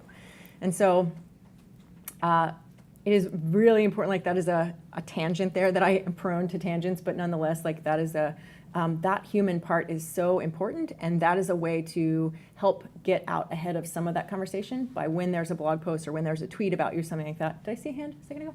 Yeah, I listened to that story recently, and it reminded me of something that Alyssa said earlier about trying to think about why that person might have come to that. Totally. And he talked about, this troll talked about how he was very depressed, and he felt so bad about himself, and he couldn't understand how this woman who was overweight, who society had told shouldn't have self-confidence, he couldn't understand why she had self-confidence and he didn't, and that was it's a really compelling read. I encourage you to check it out. It was really interesting. I mean, they shared a lot. They both got real personal about it. I mean, he shared, it's not every day that someone will share something like that I didn't have self-confidence, and here's someone who did, and I didn't think she should have. Not every day that people are talking that openly. So it's very compelling. But that applies to blog posts as much as it does to social media. When there's no right or wrong way to do notifications. And if you get a lot, it will drive you crazy, and that's okay. But have some sort of plan to be on it. If you get notifications for everything, you're going to not love social media. But you could be notified every time you're mentioned in a tweet. You could, or not. You could just say, "I'm just going to check in once or twice a day and make sure this conversation that I'm participating." Yeah. Oh, I didn't want to No, interrupt you, go for it. Just on the point of wanting to be the first person, when I was a book reviewer, there's a lot of conversations around books, and they're talking about it, but often the community of readers was they resented the authors coming in to the conversation. They didn't want them there. They wanted to talk about the book free of the author, and having the author come in on Twitter and be like, "Well, you're wrong," or "This is what I meant." It's it killed the conversation. And so I think that it's maybe know what the community is actually after. Yeah. And, trying to talk about those things. We just want to have a conversation about the book that we were reading, and we don't want to. Yeah. Well, that's a good point, and I'm glad you brought that up, because there is, I think it sure doesn't look confident, and it sure doesn't look positive if you're responding to a criticism of your work of That's not what I meant. Like, that doesn't look very good. Like, it's one thing to like appreciate the feedback. It's quite another. That's not what I meant. Like, I see a lot of authors do that. I'm glad you mentioned that particular thing. I see a lot of authors do that and like wading in and trying to fight it. Because here's the thing. Like, I got to a point when my first book came out, I read a couple of reviews and they were, mixed, positive, negative, whatever. And if they were positive, of course, I was like, thank you, I really appreciate this. And the negative, like, thanks for the feedback, whatever. But then at some point I was also like, what am I gonna do, rewrite it? No, it's already out. Like, what am I gonna, I can't take it all to heart. I'm not gonna not listen, but I also can't, nothing I can do about it. The book's out, right? So on some level, there's two kinds of customer service. There's things you can do something about it, and things you cannot do anything about it. Like, oh, I'm a terrible writer. Oh, I better stop writing then. Golly, like, what am I gonna do here? And so some of them, as with any kind of online conversation, sometimes it's not worth addressing. Sometimes it is. Sometimes it's like, well, I hear what you're saying, but I think what the point the author was trying to make or what I was getting at. But I think with reviews especially, it is really important, like, don't fight your critic too much. Unless they've grossly accused you of something that's totally inaccurate. I think sometimes you just kind of have to let reviews sort of stand. Sometimes, if you have built up a really great community, your people will go fight that battle for you, which is cool. I love when that happens. Because your super fans will go in there and be like, she would never, that's not what she meant. No. And they'll like jump on you. Sometimes they'll beat up trolls for you. They'll like go in there and be like, show some respect to so-and-so. Yeah, and they're like, your people will get in there. And I see that more and more, I think, as more of the conversation gets into the way we act online to each other. And as we talk more and more about online harassment, I think people are more apt to help each other out. I don't think it's looked at. I mean, I think there's still some resistance because there's the idea of like, well, I'll get trolled if I get in on her thing. There's still some of that, but nonetheless, I think we're starting to see that shift. So we talked about keywords. We're going to talk about Google. We're going to talk about Twitter, Facebook, LinkedIn. I know you guys were at LinkedIn, right? Or you've talked to somebody from LinkedIn. So we're going to talk about a couple of other things. Maybe you have already heard. If you have, just wave at me and we'll skip them. We've already talked about the rule of thirds and doing versus attention, like what I'm doing versus what has my attention. And then we'll also talk about, it may not apply to you, but we'll talk about Pinterest and Instagram a little bit, Snapchat, that kind of stuff, and YouTube. If it doesn't apply, if it broadly doesn't apply, tell me. We can skip that because I don't necessarily know everybody's individual projects and expertise, but I want to talk about all the things you want to talk about nonetheless. Okay. So when we talk about Twitter, and here's where we're going to start toggling between our accounts and this slide. Really, really important that you have got a photo in your Twitter account. Nothing worse than talking with an egg or a camera. Make sure there's a photo in there. And I really encourage it to be you to put a picture of you. A lot of times it's tempting. We put pictures of our kids or our pets or a cartoon, and that's fine. There are perfectly valid reasons, especially if you're if you're a critic of something, and like restaurant critics, they don't put their own face. They need to be anonymous. I get that. There are valid reasons why you would not put your own face. But for the sake of professional branding, unless there is a very, very good reason not to put your face, I really encourage you to think about just a straightforward professional headshot of your face. It helps you immensely in many ways. It's great for branding. It also helps people know they're talking to a person and not having a conversation with a book or a project or a thing, right? It's important. It's a very key part of that person-to-person conversation. Also, when you upload that photo, if you have the opportunity, you can help yourself quite a bit. Twitter is a huge domain. Twitter.com is huge. What's happening over there? Twitter is a really huge domain, and generally speaking, in search engines, volume and regularity are regarded quite differently, and regularity is favored over volume. And that applies to Twitter as a domain and your individual account. And so here's how that manifests. In the case of Twitter.com, there's constantly a flow. Think of all the millions of people in the world on Twitter, right? people constantly updating. Every single tweet is an update, and every single tweet is like a hand raised to Google, look again, look again, look again, look again, right? So there's a lot of spinning power there. As with your account, decide what is doable and stick to that. It is so much better. So I cannot emphasize this enough. It is so much better for you to decide I can reasonably tweet once a day or whatever, than get really gung-ho and tweet like crazy for a couple days and then don't touch it for a month. It is so important to keep that regularity going than it is over volume. Which is not to say sometimes you won't like live tweet something crazy. Like if you follow me on Twitter, you'll know I have a super loud neighbor. He is making a hip hop album right now. His recording studio is directly below my bedroom. We have opposite hours. He has 4 girlfriends and they're all vocal, let's say. And I live tweet that all the time because it's funny to me, right? I don't name him. I don't say his name. I just like my neighbor. And I have like nicknames for the ladies, whatever. Bark Sing is the one he likes a lot because that's the noise. It sounds like barking and singing. Anyway, I digress. And is the idea behind like not like writing and not like writing often and then not writing for a long time? Is that let like people unfollow you or something? No, it is. It's a matter of like you're showing Google this is active. It's about search engine regularity. It's for human beings too, but it's certainly for Google. And I say Google, but I really mean all search engines. Like let's be real, we all Google things. Like Google has become like Xerox and Kleenex. The brand is the thing. But nonetheless, there are still millions of page views driven off of Bing and Yahoo. And so they behave a little bit differently. And so it does behoove us to kind of think about how things play a little bit differently. In Google, Facebook, which we'll talk about more in a minute, Google is looking at the robustness and freshness of a Facebook account. It does not care so much the minutia of the words you are using.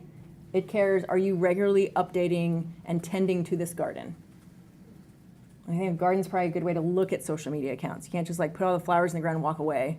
You gotta, pull weeds and keep at it and keep doing stuff to it, keep planting new stuff. So Bing and Yahoo look at the minutia of a Facebook account, but Google not so much. But Twitter, every single tweet is indexed by Google. Every single tweet. That changed for a little while a couple of years ago, but they're back to doing that. And if you Google, sometimes you'll just see a tweet, right? I think we've all done it. We're like looking for some topic and just there's a tweet there in the top of Google.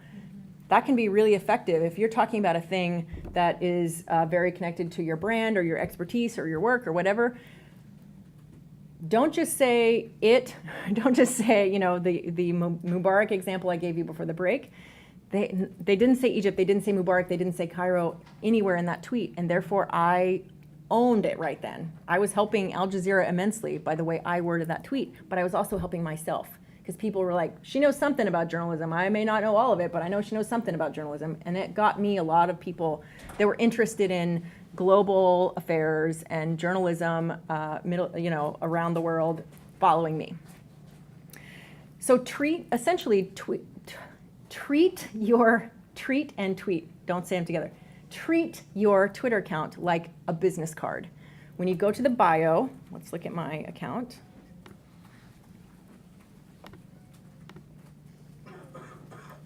A minute ago, I tweeted for everybody to say hi. I said, about to present and placing my Twitter account on a big screen, say hello. So lots of people have been saying hi to us. So if you look at mine, there's my face. That's me.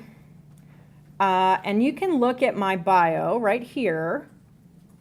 And you can be pretty sure, you kind of know, you get a sense of what I do. Like, no business card will sum it all up. But you get an idea. She does something in journalism, something with films. Okay, I get it. Like, people kind of know what they're jumping into when they come to my Twitter account page. There's some human stuff if you look at the last sentence. But notice it's last. Here's why. So many people will write something personal first, which is valid and your choice, and I'm not telling you this is wrong, but let me present the facts and let you decide. The first few words of your Twitter account is rocket fuel to Google. It is so very visible. The first few words of your bio, it is so very visible to Google. And so if you spend that word saying proud papa, that's fine, that's your choice. But I may not know if I'm looking for PhDs in astrophysics, and that's the last thing in your bio, I may not be able to find you quite as easily as the person who put that first. So, something to consider. I'm not saying do not talk about being a parent. I'm not saying any of those things in your Twitter account. But if you're trying for professional branding, consider putting those things towards the end of the Twitter bio and putting the things at the beginning you most want people to know about you. That can change. Don't change it too often. You need Google to keep up with you. But sometimes people, like, right now I'm in production for my film, so I'm going to put filmmaker first for a couple of months, for a year. And then I'm going to switch it back. Like, then I'm going to be working on my books. I'm going to put author first or whatever. You can switch that. You can tweak that sometimes. But that very first part, there is a formula. If you really want to know it, it involves math. If you want it, come to me later and I'll give it to you. There's a formula where you can figure out exactly how many characters you have because it does vary by account. And it would be impossible to tell you, here's what, I just need to look at your account and I'll just give you a number and tell you. But there is a little bit of a formula for it. There is also a formula for how many letters you have into a tweet, because it does vary by account size and what your username is. But nonetheless, as a general rule, about the first 27 characters of your Twitter account bio are the most powerful. About the first 40 letters in counting spaces are quite visible, but the first 27 of those 40 are really, really visible. Same with a tweet. But again, I will give you a personalized number if you want it. But generally speaking, the first word or two of your Twitter account is extremely visible to Google. The whole thing is, the whole tweet is. But those first couple of words are really essential. If you're especially trying, for a particular topic, and it's not going to work every time because, like I said, right for people before robots. But if there is an area of expertise you're trying to really nail, if you're about to go to a conference, maybe in the weeks up to it, maybe you happen to put that word as the first word of your tweet for a couple of weeks. I get hired once in a while to do some reputation management for people that have done something dumb or something has surfaced about them they don't want to know. Or they don't want people to know, or they just change careers and I want all this stuff out. I've left academia and I'm moving to the private sector and I want to shift and all the, I want to start to transition what is seen about me in Google. One of the first things I tell them is I give them really specific, in the next week, I need you to begin 4 tweets with the word whatever. I need you to do this. I'll give them a very specific formula. Do not be robots about that. Be human about it. But know that you have that power. Know that when it counts, if it counts, feel free to use that important word first. And I have said that to people, and nonetheless, 2 days later, I'll see somebody from that room tweet something really robot-y. It's don't do that. Because I'll send you a DM. I'll send you a private message. Don't do that thing. I said don't do that thing. And certainly when you're replying to somebody, you don't necessarily need to do that. I saw 2 people that were in a workshop I did having a conversation the next day, and someone said, by the way, so-and-so, I read your book and it was really great. And she replied, name of book, thank you for appreciating it. I was come on, don't do that. Again, she listened, she did the thing, she just took it a little bit too literally. You've got to be a human about it. So a word on replies, though. This may be old news to you, but nonetheless, it bears repeating because I see people do it a lot. If you start your tweet with an @ and a username, the only people that are going to see it are people that follow us both. So people all the time will try to say I've been seeing it a lot lately because of the RNC. People are naming politicians who were there. People are at the real Donald or whatever his Twitter account is, just said so-and-so and so-and-so. The only people that are seeing that are people that already follow you and Donald Trump. Much more effective thing to do is to use a plain text word first. If you're really stuck, say, hey, comma, and then that username. Sometimes people will say period, and then the @ I don't love that. It looks kind of like cheating, but do it if you need to. Much more effective to say, just read @ so-and-so's book instead of @ so-and-so author of blah, blah, blah, read this, loved it. Much more effective to say, just read at so-and-so's book and, highly recommend it, whatever you're going to say. Put that plain text in there first, because then you're going to have a much bigger reach. Many more people are going to see you. Now, sometimes I say that and people go, oh, so it's private then? No. Don't just go like at so-and-so and then hit on them thinking they're the only ones that can see it. Everybody can see it who's following you both. That could be millions of people, that could be 5 people, but anybody, absolutely anybody, regardless, if they're searching specifically for it, they will be able to see it. So it is not private. Please do not choose that moment to confess something really horrible right there on Twitter. Take that to the direct message. Even then, we often see people misstepping and thinking they're sending a private message when they are not. We're now seeing a wave of that on Snapchat. We just saw a woman who was banned from a gym because she claims she thought she was sending a private message. She tweeted a picture of a naked person in the locker room and body shamed her. And she said, and her defense was, well, I thought I was just saying it to my friend. That doesn't make you less of a jerk. Right. I was just trying to be a jerk in private. Right, exactly. So, and as you can see on my account, there's not any spot where I've necessarily needed to do that. I'm not necessarily needing Google to know that I was just walking by the former spot of the Abe Lincoln bookstore this morning. I just was throwing that out because I know a lot of real estate reporters. They probably know what's going in that spot. So I tweeted this one. But if I was all about Abe Lincoln, or if I, maybe I would want to figure out a way to start that tweet with Abe Lincoln bookstore, if that was a thing if I owned that bookstore, right? So it's not you don't need to own every keyword. And I keep pushing this point because I know it's like kind of it can be troubling and we can get stuck on it and like, oh, I have to start every tweet that way. I don't, but once in a while when it really counts. You'll especially see it if I'm traveling and want to connect with people in that place. I'll sometimes work it into context, like Cape Town is so lovely. Anybody know the best place to get an espresso? Instead of anybody know the best place to get an espresso in Cape Town. It's not always going to be effective, but if you have the opportunity and where you could say it one way or the other, it doesn't really matter, take it. Take what's yours. Take the expertise that you have. Okay, so the person-to-person stuff that we have been talking about, I would say Twitter is ground zero for it. It is, stop showing that. It is so, so important everywhere that you're interacting with people in your actual life and on the internets, but it is super, super important in Twitter. And part of that is the reason that we rarely discover someone straight from their account and then start reviewing their tweets. As I said before the break, most of the time, most of us are finding each other from one tweet. Like, I will retweet something super funny that you said, and people that follow me will see you as a result. That's how most of it happens. Or someone's searching for a particular word, and at some point you use that word, and they will find that one tweet and say, that is exactly what I was wondering about, that's what I was thinking, or gosh, that's funny, I'm going to share that with my people.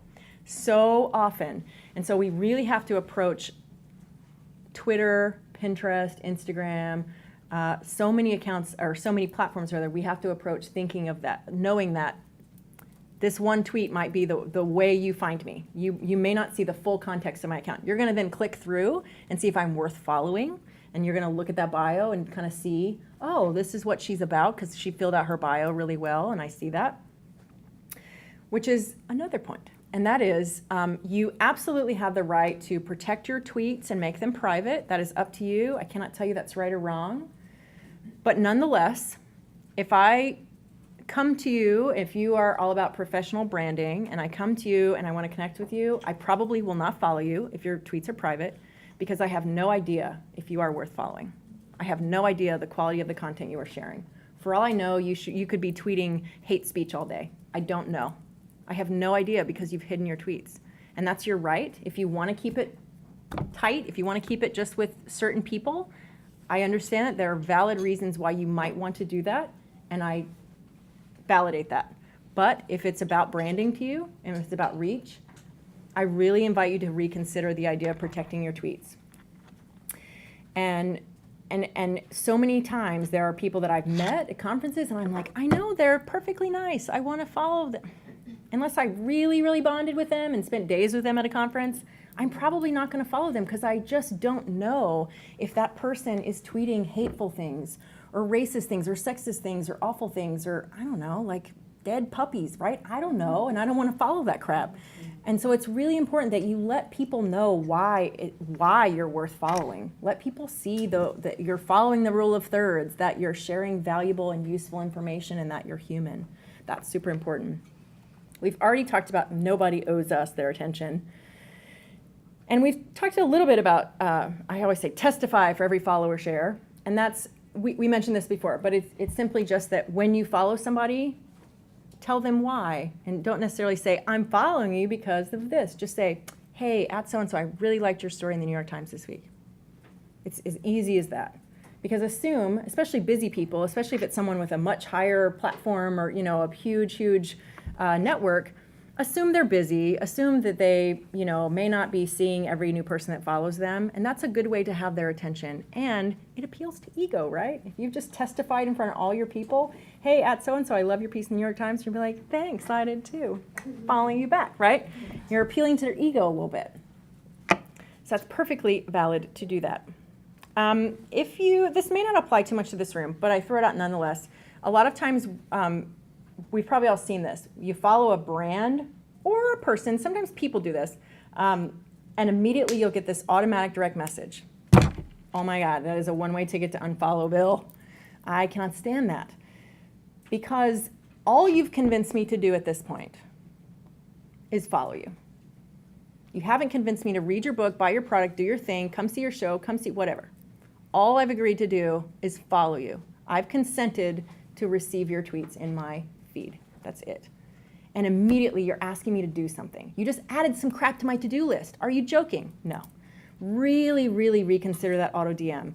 And people use it with such good intention. It'd be like, check out my film. You know how I feel about the word check it out, or the phrase check it out. You already know how I feel about that. But people go, check out my film. Come see my show. Come buy my book. Come do this thing. Whoa, dude, I just agreed to follow you on Twitter. Hang on a minute. Let's talk. Let's build a relationship, and then we will decide about whether or not I come see your play or your film or buy your book or whatever.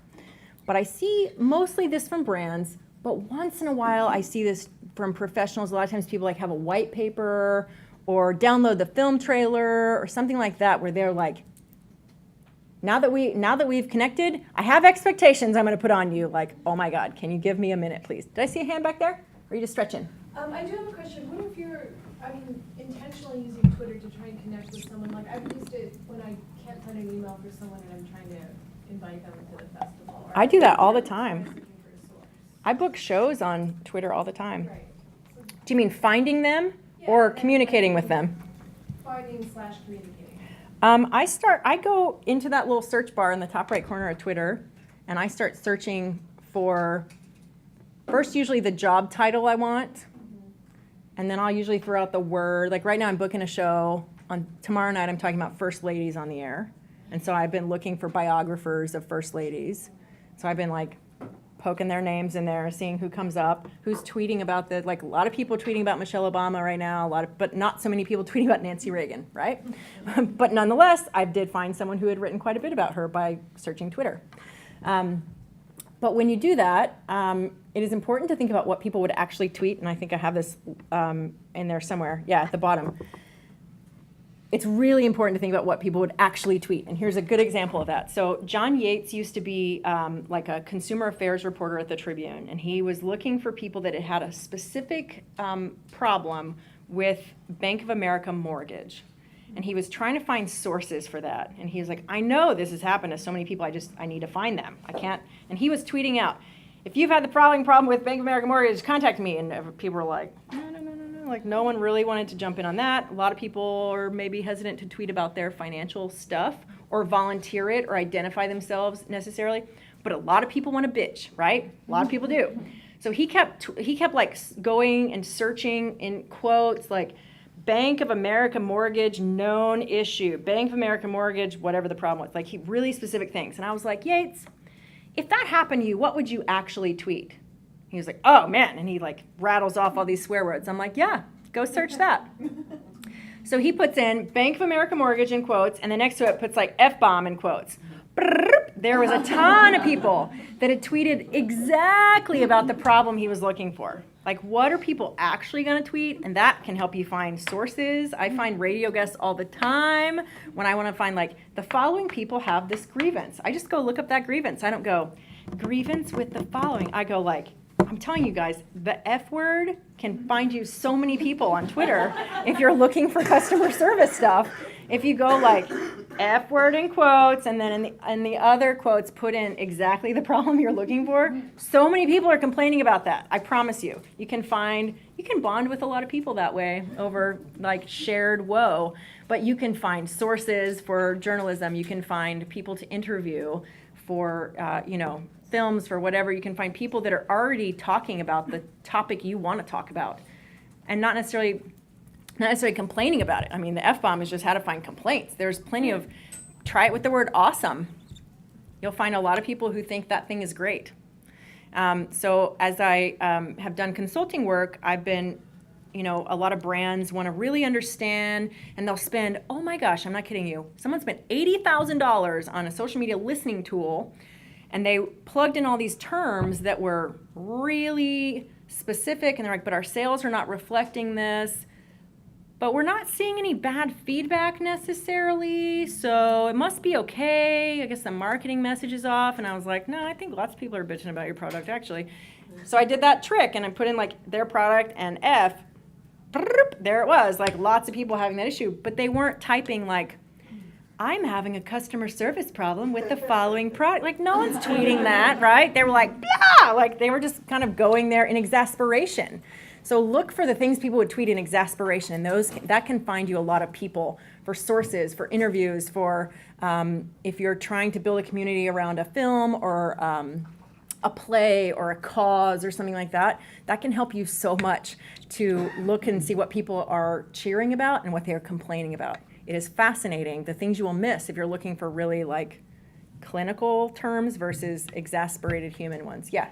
So the difference between exasperation and sort of just very calm language reminds me of a question I had earlier with if you try to address everyone who criticizes or whatever, what effect does delay have on that? Because I've tried to reach out to various people or brands or whatever very calmly, and they may get back to me, but it takes 5 days. Yeah. Well, by then, I'm not pissed off anymore. Yeah. I don't really care. Yeah. But I also figure that if I say, hey, this is not working or whatever, and I'm just nasty, that I'm not going to get a response at all. So how do you sort of deal with maintaining a dialogue that might not happen instantly? Well, I encourage you to not be one of the people going on social media exasperated. Don't be one of the people I can find by searching those F-bombs. That's A. My expectation is that people, if someone is going to be representing themselves or their brand on a real-time platform, they should have it real-time. Airlines are much better at this than they used to be. There are some brands that are terrible. Like American Airlines and Delta, they know. Because I was pissed on a tarmac a couple of weeks ago. And I was like, they won't let me up to pee. I've been sitting here for 3 hours. And, Delta Assist was like, hey, what? They were on it. And it was late. It was the last flight out of LaGuardia. So they were on it. Airlines are good at this. Comcast has historically been not so good at this. They've been, right. Now they're doing those ads. Right now they're like, we believe in you. We work to your schedule. I mean, yeah, because you've been hearing us complain on social media, right? I believe that customer service should be in real time. And I believe that people are having conversation about brands whether they're there or not. And so they need to be on social media, and that's why you shouldn't just like put it on an intern Monday through Friday. It needs to be, it needs to be a funded department. It needs to be taken seriously, and it needs to be in real time. I'm trying to think of like who's really awful at that. Well, I had a personal example. My dad was in the hospital, and like his doctor fell off the earth, and I ended up getting on a plane and going down there, and it was like critical, right? It was a big deal. And I didn't necessarily want to go tweet all my dad's medical business out, but I did like realize the hospital was on Twitter. And I did say something of like, hey, it was chill, but it was like, something about like being understaffed or something. And I was like, it's really frustrating for customers. And it took them 5 days to get back to me. And by then my dad had surgery, got him out of the hospital, crisis averted, it was all good. But at the time, I still couldn't find his doctor, and I was even more frustrated. So I totally hear that. So when they finally got back to me, I said, I appreciate you getting back to me. It's a shame it took you 5 days to do it. I needed you 5 days ago. And we kind of ended up with an okay conversation. It wasn't very authentic, because I think the person running it didn't have the voice to be at a hospital Twitter account, because lots of exclamation points like, well, thanks for choosing Erlanger Hospital. And I was like, I didn't have a choice. We called 911. I don't know what to tell you. You know, like it was not an appropriate voice. But I mean, I think that's an important conversation. And I think it's important. That's why I think it's important the person running social media accounts at brands knows the business objectives and isn't like, you're the youngest one here, run the Twitter account. I mean, I think those days are just gone. But I still see brands doing it, and it's really frustrating. It gets them into moments like that, right, where they're like weirdly enthusiastic about healthcare that shouldn't be happy, or not responding in time. And I mean, we see this a lot on the weekends with something will happen on a Saturday. A lot of brands, especially food brands, like prepackaged, processed kind of foods, Sunday coupons come out, and people go nuts, and then nothing happens till Monday, till everybody's back at work. And like, I feel like if I had a coupon all over the country on a Sunday morning, I would make someone come to work on Sunday morning to answer that stuff. And when people are like, 12 cents off, your thing is $80. Really? What's that going to do? Right? Answer, have that conversation and participate in it.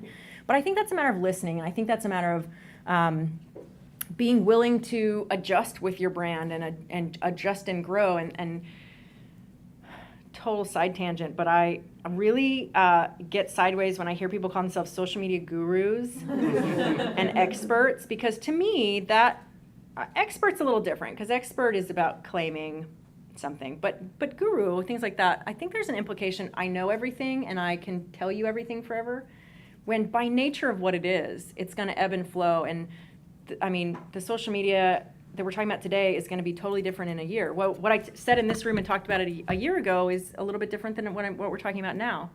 And I think you have to go into social media with that mindset that it's going to constantly be changing. You will never know it all, and you have to just be in perpetual student mode. I think that's really hard for a lot of people. People don't want to feel like, I know it all and I'm done, and I never want to learn again. And I think that gets people in a world of trouble. But yeah. Amy, I have a question about social media and mental space. Okay. So I'm a little bit of a curmudgeon with social media, because I find that when I use it, a lot of my time that's necessary for doing scholarship and thinking goes to kind of a monkey mind mode about social media. Yeah. So you're talking about strategies. Do you have any strategies for kind of separating a social media mind versus, I need to write this article, I need to do this? I think that is why it's really important to shut the laptop and get a piece of paper and pen and write out, what is my plan? Because if you don't have a really solid plan and don't have a clear direction, I think it will be monkey mind, and it feels like a major time suck. I think there are a lot of great tools. I use Buffer. Buffer is a scheduling tool. There are many. There is no right tool. The tool that you like and that you use is the one for you. Buffer I use because you can schedule tweets. It can kind of look at your social media accounts and say, based on wins that you've had in activity, here's some good times for you to tweet where it will be optimal. I use that, and if it's something I'm going to share that's kind of evergreen, it won't really matter if I tweet this at 11 or at 2, I'll usually schedule it, because life happens, and I got to sit down and write, and you got to sit down and write, and we got things to do, and life happens, and it's important to keep that regularity. But yet, if you're putting out fires all day, it's hard to keep that going. So I think the plan is really important, and the plan on paper. Really, I think there's so much intellectual value to a piece of paper and a pen, and shutting the laptop, not looking at screens for a minute, and really just writing longhand, drawing, and letting your mind just kind of be and think it through. I think that's really important, and I think the more technology is involved, the less technology should be involved in planning. A lot of times when I talk about social media, I don't even necessarily do a presentation, because I just want to look at faces and talk to human beings. Because I think the more complicated things get with technology, the more it's important to just look at each other and have conversations. So I think that plan is important. I think scheduling tools where it counts. The only caution I would put on scheduling tools, depending on your subject matter, and depending on whether or not it's a brand, depending on if there's ever breaking news in your area, keep a close eye on that scheduling tool. This happens a lot with brands. they'll have something like, it's an awesome day in Chicago, everybody go outside. And then like some awful breaking news happens. And that tweet's still scheduled. And it's like, well, it's not an awesome day. There was just a plane crash. What are you talking about? You know, and suddenly like you look insensitive and jerky.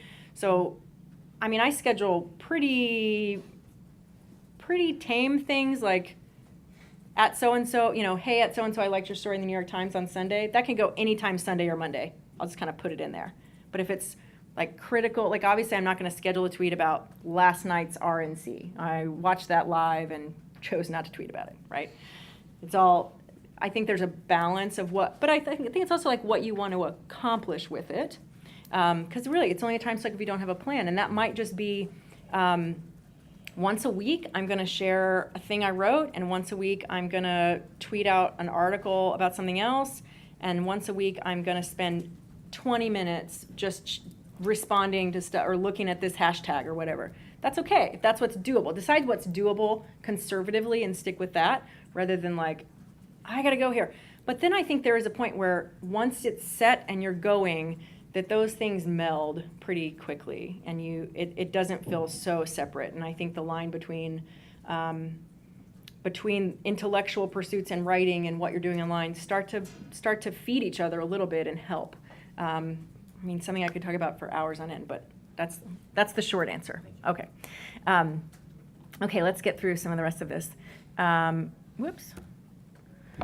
We've already talked about a lot of these things. Be discovered tweet by tweet. What has my attention versus what am I really saying? The rule of thirds, I said like whoa, because it's super, super important in Twitter, especially as we're discovering things in real time and we're really discovering each other tweet by tweet. It's so important to adhere to that rule of thirds. Because if I see that one tweet and I click through and all your tweets are promoting the Pulitzer you just won, like that's great. That's awesome that you just got that award, but let's be human, right? Let's be people.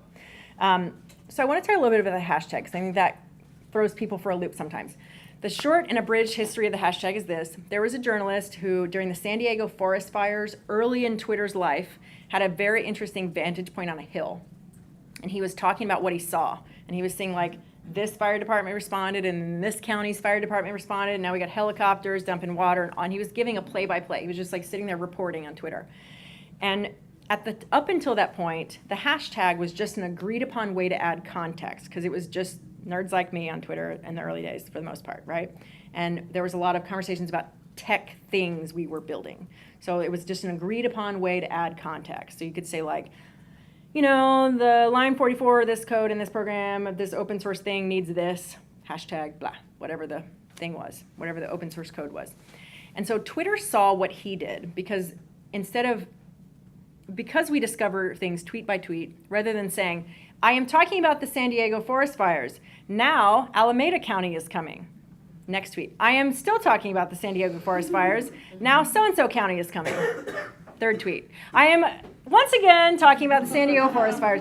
He just kept going like SD fires or SD forest fires, something like that. He was like, he just made up a hashtag and was just doing that so people could know this is what I'm talking about. It was just an agreed upon way to add context. And he was using the kind of developer speak to add this context to some reporting he was doing. So Twitter saw that and they were like, let's give that a search function. So people don't have to scroll back through his feed to string together what's connected. Let's just let people click on that little tag and see what's what. Thus, the hashtag is suddenly clickable and suddenly searchable and suddenly a really interesting tool. So people abuse it a little bit. The best practice laid out by Twitter is that if you're going in for more than 2 hashtags, you might want to reel it in a little bit, chief. Instagram is a very different story. It's more the merrier on the hashtags there. But on Twitter, if you got a hashtag more than 2 things, you might want to really focus on what you're trying to say, because you might be trying to overshoot a little bit. But it is a really interesting way to search Twitter, to parse through the millions of tweets on Twitter in a given day and just find the people who are talking about the thing you want to talk about. Nobody owns a hashtag, not even Twitter. They are open source by definition. You can put them on marketing materials. The NFL was one of the first where we started seeing that. They started using SB 42, SB 43 for the Super Bowls. And it was essentially saying, we know you're all out there tweeting about the Super Bowl. Let's find a way we can all connect with each other. Let's just watch this. So people on Super Bowl Sunday, if NFL clicks on that hashtag, here's all the people tweeting about, like, here's our super fans. These are all people actively tweeting about the thing we want them to tweet about today. Let's connect with them. And football fans were watching each other and could have like a crowd experience from their own living rooms with people on the other side of the country. So it has great value in connecting with people and connecting with your super fans and all that kind of thing. But the ownership part is a tricky one. The Super Bowl, it backfired on them a little bit. The first year they did this, or sorry, second year they did this, there was a conference in, I think, Norway that was about eye deformities in small children, but they promoted like SB whatever 44 as their conference hashtag. And it was on the lanyards and all that stuff, and that's fine. It's their right. Nobody owns the hashtag, and no one can define it because it is open source by definition. But suddenly, and this conference took place like 2 days after the Super Bowl, so it was like Tuesday, and everybody's still watching all this stuff and talking about Super Bowl commercials and all this stuff is happening, and suddenly like all these weird pictures of eyes and these poor children, and we're like, what is happening right now? But that's how. So if you're gonna attach it to a big event, maybe just check. And if someone else is using it for something, that's fine. That doesn't mean you can't. That doesn't mean you, but nonetheless, like just be aware. Just be aware of what that is in case it's like eye diseases or something really horrifying or something like that. I stepped in at one time because I put the sports editor of the Tribune wanted to get a little widget on the front of the sports section of chicagotribune.com on that he would just like put this widget up every Sunday during football season to show people tweeting about Bears stuff. Well, the hashtag Bears can sometimes lend itself to other things. And so the sports editor, like Saturday night, I threw the widget up there, and Sunday morning, bright and early, he called me and he's like, hey, there's like a big hairy guy in leather lederhosen on the front of the page. Can you take that down? I'm like, what? Oh, Bears. Got it. So like, just neither side owned that conversation, but nonetheless, he didn't want that on the front of chicagotribune.com. So if you're going to display the results or something like that, just take a minute, search it, think it through, decide if that's cool with you, and then roll accordingly. And that is my PSA about hashtags. Okay, so scheduling tools, listening tools. We've talked a little bit about listening, just the search function of those things. If there's a particular thing you're looking for at length and it's going to be an ongoing thing, you might want to look at TweetDeck or Hootsuite or one of those tools. I like TweetDeck. You can it's essentially like a way to parse out your Twitter account and parse all of Twitter. And so you can follow a hashtag for a long period of time. You can follow a particular search phrase for a long period of time, and it just makes it all these little columns. Whereas on Twitter, you can just go there and search it just the one-off, and you can save that search, but you still have to go back to it and things like that. But with TweetDeck, if there's 5 or 6 things you're looking for actively for a period of time, you can just have those sitting in TweetDeck, and you can just kind of be watching it. And that's another way to manage it, where you don't have to be so actively in there digging for information. If you're looking for, say, sources who are complaining about a Bank of America mortgage issue, you can just have that search sitting there. And when you see the person tweeting the thing you're really looking for, you're like, that's who I want to connect with. That's that thing, right? So it can help you because it'll just kind of passively sit on your desktop and allow you to look at it on your own time. So it's just another tool to manage that stuff. All right. Let us move to Facebook. Yeah. Can I ask a quick question? Of course you can. First, thank you for all this. It's really, really helpful. But I'm definitely one of those people on Twitter where I'm either like tweeting all the time or not tweeting at all. And sometimes something I do just as like a way to tweet when I feel like I'm not doing it enough is to retweet people. Do you have any like specific thoughts or feelings about retweeting? I think retweeting is bucket 3 of being a human being. I love it. I do it all the time. If it's all you do, maybe it's a little much, You want to mix it in. You want to follow that rule of thirds. But I think retweeting is great. I like the quote tweet where you add a little something on top of it. That little thing that a lot of people put in their bio, retweets do not equal endorsements, can we just once and for all agree that's total bullshit? Thanks. Because it really is. It's not legally binding at all, ever. And frankly, it's a lie. If you retweet somebody, you're doing so with a purpose. So let's just all agree. Let's just stop saying that. Done. We solved it. Because if I retweet, say like the campaign of my choice right now, there's a reason I'm doing so. Or if I retweet the opposing campaign, there's a reason I'm doing so. I'm not doing it just, Scott Baio got in a little bit of trouble this week, right? Because Tamron Hall, if you have not seen this video, go find it. It's excellent. Tamron Hall drops the mic on him in a very big way because he tweeted a picture or retweeted from someone else a picture of Hillary standing in front of the word count, and she was in front of the O. So what, right? So he tweets this picture, and so Tamron Hall is saying hey, look, you're talking about family values. You're saying you wrote your speech in church, and yet this is how you treat women. This is the civilized America you want to get back to. And he was like, well, I presented that without comment. Really? Really? Presented without comment, even in and of itself, is a comment, right? So watch out for that retweets or not endorsements thing, because no one's buying that for a minute. We all tweet with purpose. We all retweet with purpose. But I think the retweet is valuable. I think it is a great way to solve actually two things, because you can participate in this social bucket of the rule of thirds, but also this one, because there's some tech reporters that I follow that are, I think, brilliant and share interesting things that are in my realm, and I can retweet them and still share information. I even think it's valuable, depending on your area that you work in. You might have a clearly defined competitor. You might not. If you do, I think there's power, a great deal of power in retweeting your competitor. It was a controversial choice for me at the Tribune the first time I retweeted the Sun-Times, the sworn competitor. But nonetheless, one day they had the story, wasn't even on our radar. They had it fair and square. They had it. It would have taken us hours to get the same story. And at the end of the day, do you follow the Tribune because you want Tribune stories, or do you follow a news organization because you want the news? And in this particular case, it was a public health hazard. And I said, you know what? I want people to know that there's a chemical on the highway, like a spilled chemical, and I want them to know so they can avoid that area. So I retweeted the Sun-Times. Okay. So the Metro editor, I see him pop up, and he was like, what are you doing? And I was like, look. And I made that case to him. I said, look, people are not following us because they think we're darling. They're following us because they want information, and we just gave it to them. Does it matter the source? No. We gave it to them. We gave it to them from our competitor. And what was so interesting is that people were so appreciative. They're like, wow, that's so great. You're looking out for us enough to share that with us, even if it didn't come from you. And I thought that was a really powerful move. You may not, if it's a creative industry you're in, you may not have a clear-cut competitor.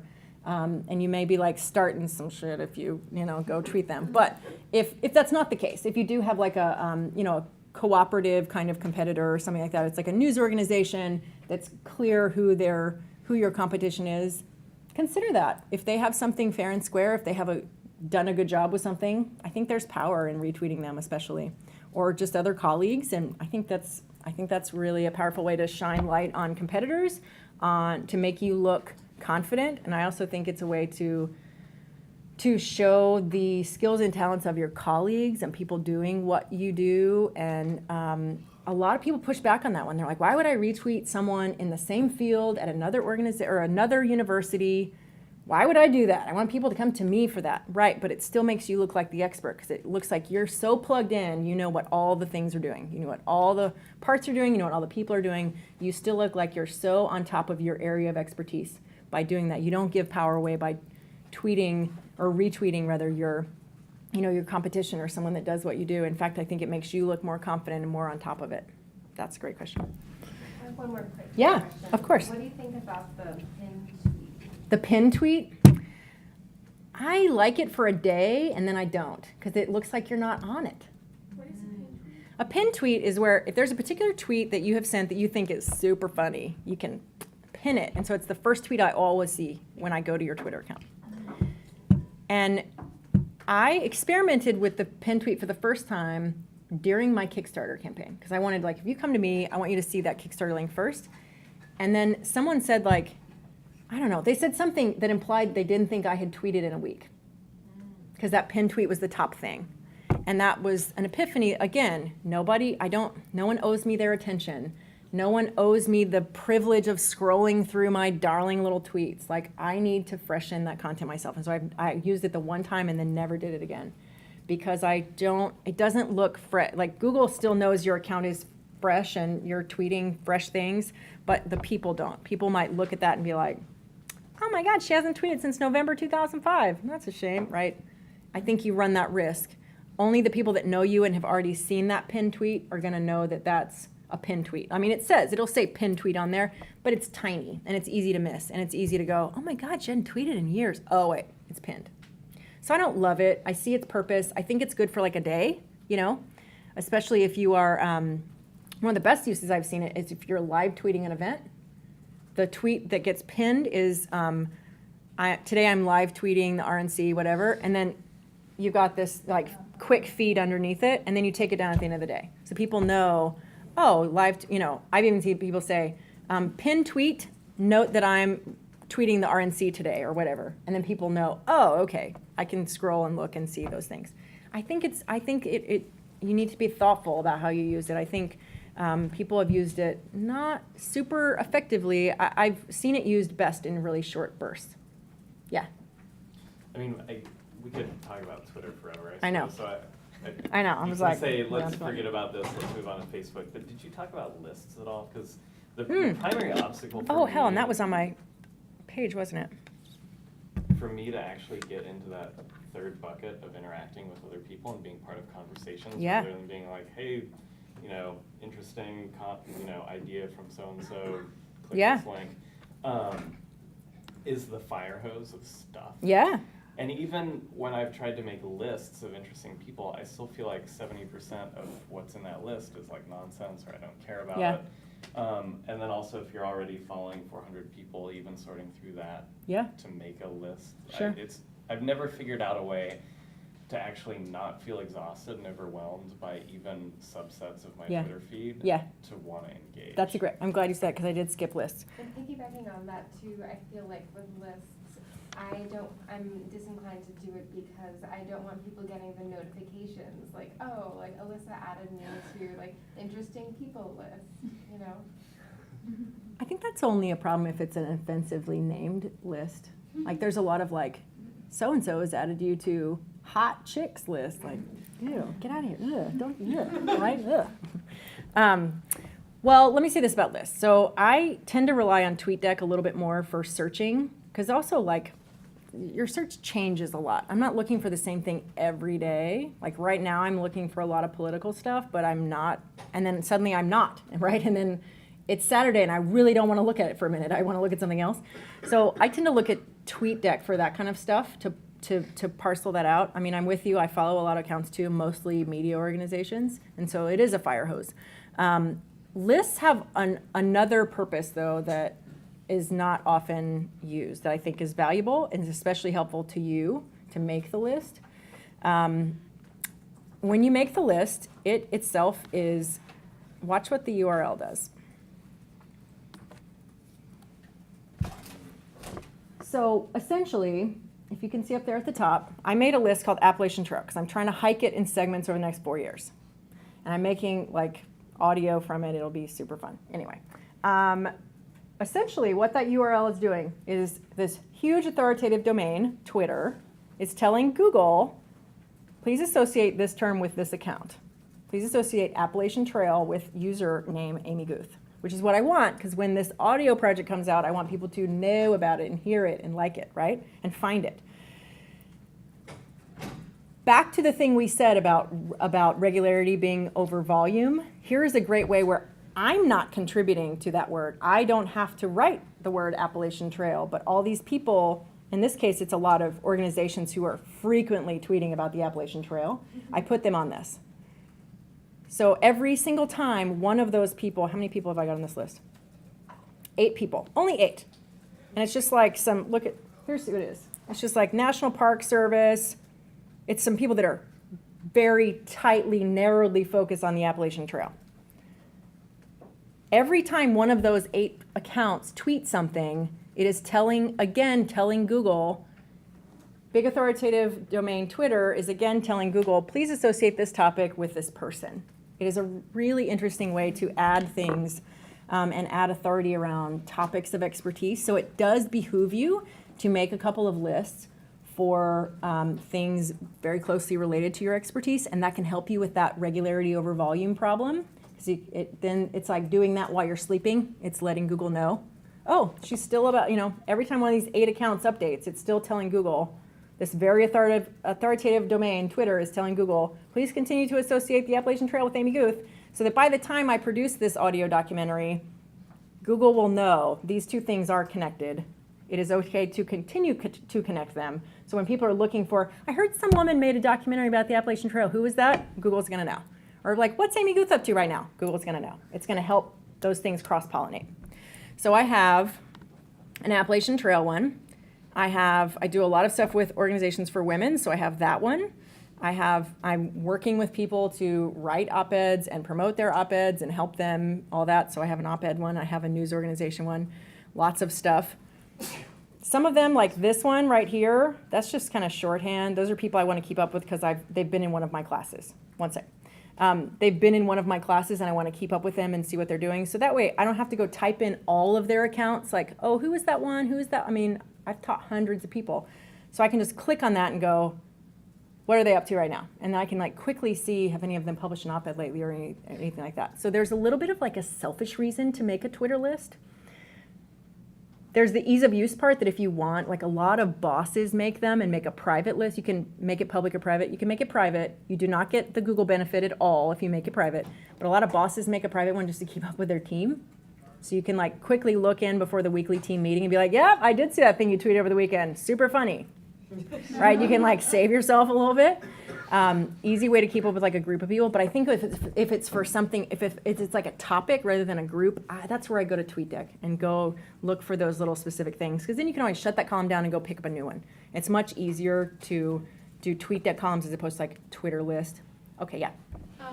Sorry, so I'm relatively new to Twitter, so does the list show up also in your regular Twitter feed? So if like... What do you mean show up? Accounts that you put into, like, let's say your Appalachian Trail list, Mm-hmm. are you necessarily also following those in your... No, you don't necessarily have to be following them, Okay. which is interesting, right? You don't necessarily have to be following them. If you put, the warning I'd put in there is if, like, say, 4 of those accounts stopped tweeting, you do want to kind of keep an eye on that because suddenly that's a signal to Google, there's something dropping off. That regularity and volume is suddenly dropping off. So if you see like suddenly there's a dud in your account or someone's abandoned ship on an account that you've put into a list, you may want to set them aside till they get their act together and take them off the list. But you don't necessarily have to be following them to put them in a list. They will be notified unless you make a private list.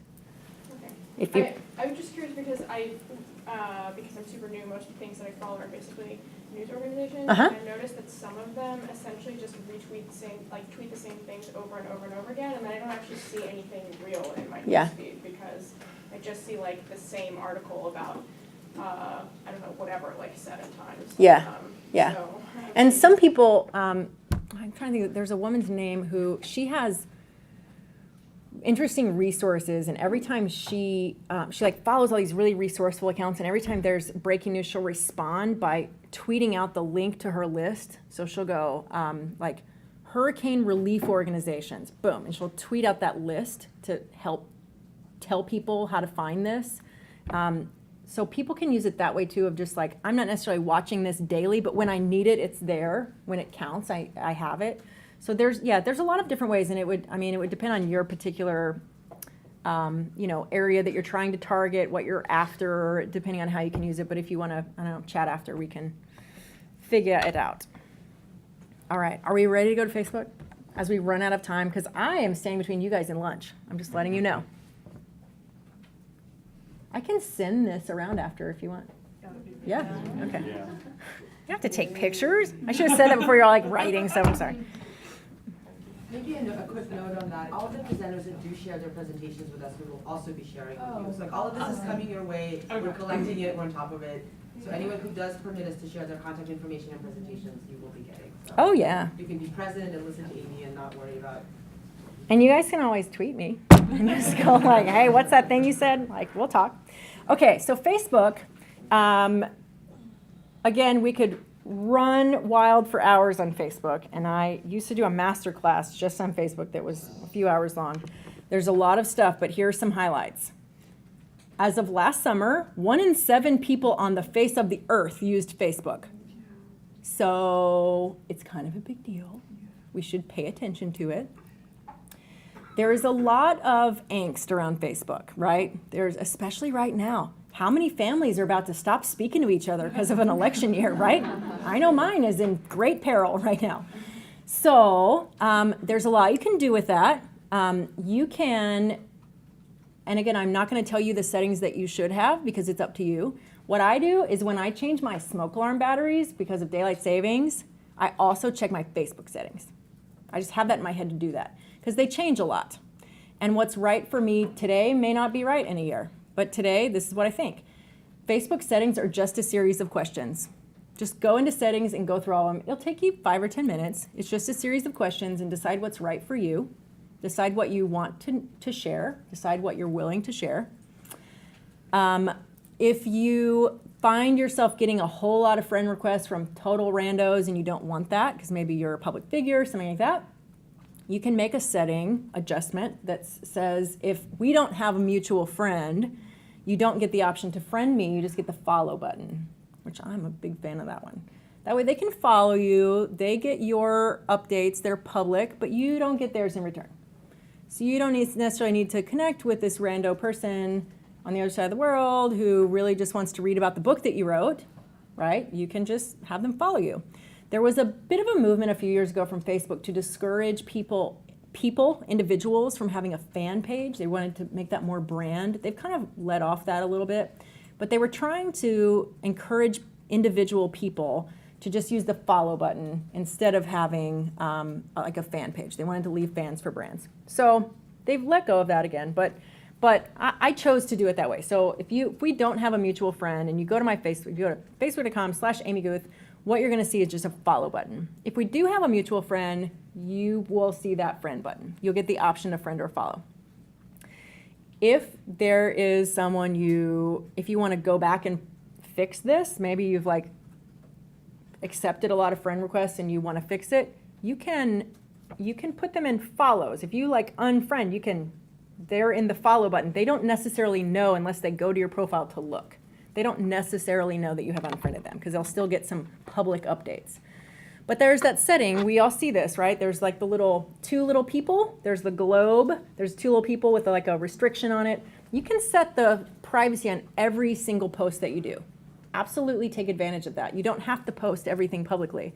I think it's important that you do some of it publicly if you're concerned about your brand, but you don't have to. I mean, I toggle between that all day long. Sometimes I'll just say something to a particular group. I mean, you can make those little, parcel people out. Like I sometimes will just post to a family thing because none of us live close to each other. So decide what's right for you.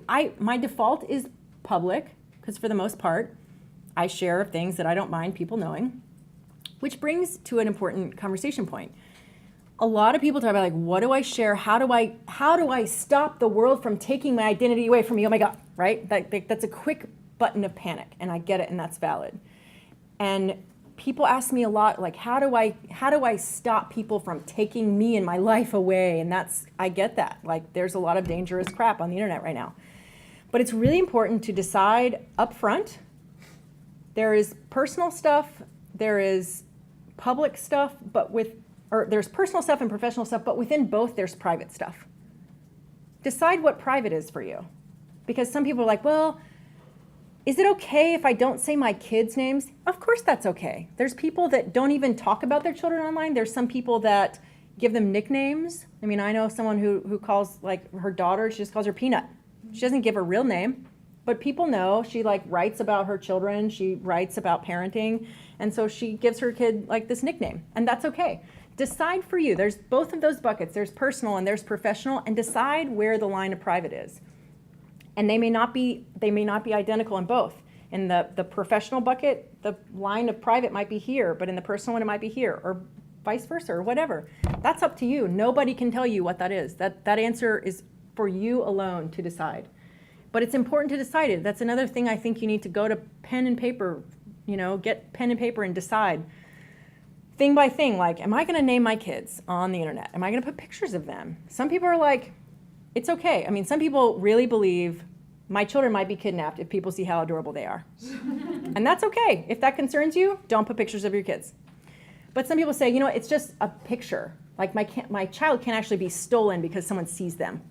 Like someone can't like hex them and materialize them into another dimension, you know, like, but again, that's up to you to decide your community, where you live and how you live, like that. There are many different things to answer that I can't answer for you. And there's a lot, I saw your hand, then yours. You first.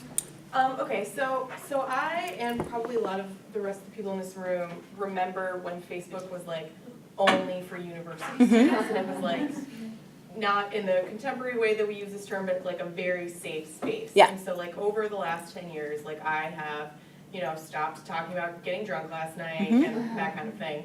But like, you know, a lot of my stuff is cats and my friends, you know, and like, so I guess my question is, for the professional world or like the world in general that does not have that like background mindset of like this is me and I don't have to apologize for what I do on here, is there still somewhat of an understanding that Facebook is first and foremost like a personal and genuinely social thing? As where like I kind of when we went to LinkedIn, I was like I saw LinkedIn is brand new to me, like I've heard about it.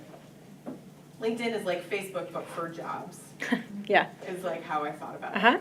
And so if I have a LinkedIn profile and I cultivate that very consciously, can I just like know nobody on Facebook? Like I want to keep that with, you know, my friends and my mom and my little sister and my cats. I have a couple of answers for you. One, you can do whatever you want. Yeah. And there's no right or wrong. If it's right for you, I'll get there. Hold up, I'll get there. There's no right or wrong. Whatever you decide is right for you. You can't stop someone from finding you. So I encourage you to think about that. There was a political reporter during the last election who was using LinkedIn for public stuff and professional stuff. And on LinkedIn, she wrote, follow, I think she was at the Sacramento Bee, I don't remember. Follow so-and-so's coverage tonight, complete election returns, blah, blah. On Facebook, she wrote, if that dumbass Romney wins, I'm moving to Canada. She lost her job within the hour. It took one screen grab, right? It was a personal friend that saw it, but they were like, hey, not cool that a political reporter is doing this. What the hell? She's done. She cannot, she's lost. She's out of journalism completely. So like, don't, right? You see where I'm going with this. Don't assume it won't be found. That said, if I find somebody with a totally locked down account, I probably won't hire them. To me, the social part of social media makes it work. And I would much rather see your picture of cats. Personally, I love cats. Rest in peace, Chairman Meow, my little buddy. He was super cute, you guys. I would rather see somebody with cats and like doing keg stands than nothing. Because nothing tells me you're a time bomb of a screen grab waiting to happen. Because I don't know what the hell is behind that hidden wall. I would much rather, and I'm serious, I have seen job applicants, like pictures of them drinking. I don't care. Like people do that. That's a thing people do. We're human beings. As long as you're not doing like hate speech or something awful. Now, caveat I'm going to put on that. I had 2 candidates for a job. One super nailed the interview. One was like pretty good, but and I checked all their social media profiles. They were like both pretty transparent. Both were really human on social media. And I was like, gosh, this is going to be a hard decision, but I think this one kind of nailed it. And then I was like, okay, after both interviews, I'm going to go back and look at their social media for the last couple days, because you can always clean it up for a job interview, right? And the candidate that I thought had the edge tweeted, just nailed it at an interview. This bitch is nuts if she didn't hire me. Bye, we're done. So I followed her and replied, and I said, I really hate that word. You had a great interview. And never contacted her again. And she knew it. She was like, you could feel her like, oh, crap. You know, you could feel it through the internet. So long answer to say, I think the human stuff is important. I love it. I love when I see like, there's a lawyer that I follow on Instagram, and her bio says defense lawyer, but this is mostly cats, I'm afraid. And her whole Instagram is just cats, and it's great, and I love it, and she's super funny. I don't know about the law she practices necessarily. It doesn't discredit her. It doesn't diminish her. In my mind, it makes her a more human, more human, because I think the social part of social media is what makes it work. And I think a lot a lot of people are like, I told my kids to never post on any social media because they're going to graduate from college one day and they'll never get a job. That is the opposite of true. If they do, frankly, I won't, if I see a resume and I like it, the first thing I do is Google you and look at your social media. And if you don't have it, I'm putting it in the trash. I absolutely do not hire people. It's hard for me to take a professional seriously who doesn't take their brand seriously. It's really hard for me to do that. And if their profiles are super locked down, it's hard for me to know what they're doing, if they're taking that seriously, if they're managing that, because I think that's just a big part of the world now. So I think the social part is important, and I think it's really important to be really human. And I know that I just pissed a lot of people off because hands are like, so you, then you, then you. Go. So, yeah, you really do have to be human. And I didn't realize that until my dog died. And I wrote this it was a good piece about my dog dying. And I got more responses from colleagues who didn't know I had a dog and were just really, empathetic and everything. And it was just, I got like 300 responses. Mm-hmm. And it was, over something really personal, which I don't do on a regular basis on Facebook. So it reminded me that we do have to be human. There's a marketing guy and like restaurateur dude here in Chicago that he said his social media epiphany came because he was kind of only in the first bucket of the rule of thirds. He's kind of, no one thinks he's shy, let's say it that way, charitably, right? And he was talking about, like, I'm going to do this, I'm shooting this interview, I'm doing this, and he's like, Mr. all about being famous. And not a lot of people followed him, so he was kind of disparaging on social media, but he kept plugging away. And one day he was on his way to interview, I don't remember who he was interviewing, some celebrity, and like a bird crapped on his head. And he tweeted that. And he said, like, oh my God, I'm on my way to interview, whatever, Tom Cruise, and a bird just crapped in my head, what do I do? And the guy was like a celebrity overnight, I feel like, locally, because suddenly people were like, oh my God, finally this guy's a human being. I love it, right? And I think he even said, OMG, a bird crapped on my head, I'm on my way to interview so-and-so. Like, he even said it like that. And it was like, people loved the human part. They loved it. I think there's an expectation, especially for creative makers, to be accessible. Like once upon a time, I wrote Judy Blume a fan letter, and she wrote me back, and I thought I was the greatest thing ever. But now, like, if your authors are not on social media, people are pissed. People are outraged, right? If your journalists and authors and makers and creative people are not on social media and are not being human, like, people sniff that out really fast. Mary Schmeek, do you guys know who she is? Columnist. Remember that Sunscreen song? She wrote the text for that. Anyway, okay. So she's a Tribune columnist, and she's like, well, I don't really have anything to add to social media. And the only thing personally I want to talk about is yoga, which has nothing to do with my column, so I really don't have a place here. I was like, okay, let's just double check something. So I went to Twitter, and I put her name in quotes and search. All these people quoting her, but worse, they were misquoting her. And she was like, well, that's what I said. No, I didn't say that. Eleanor Roosevelt said that. I was quoting her in my column. I was like, well, you better get on Twitter and correct that. And so to her, it was like, she had this epiphany, like, oh, people are having conversations about me whether or not I'm there. And then once she got there and started having that conversation, she realized all of her yoga students were tweeting about her. And she had no idea. All of them were. And she was so worried about that hurting her brand, like she wouldn't be a serious journalist if people knew she was a yoga teacher, but they did. They did, and they loved her for it. And people were even saying, like, I love how she's such a badass journalist, but also this loving, giving, vinyasa flow teacher, right? And people love that. Like, people, I think, are craving it. And especially with authors, people are so quick to sniff out a bot or accuse you of having like a ghost tweeter or a bot or something. You're like, you never respond to me. You must have, this must be all scheduled. This must be a bot. It must not be real. Like, people want that. People, I think, love and want that so much, and they want the human part. Okay, the other hand I saw, you. To address, I think, the question you were bringing up, I have two friends. One who has an extremely customized Facebook. You can't search her, you can't, it's only shared with some of the people that she wants it to be shared. Sure.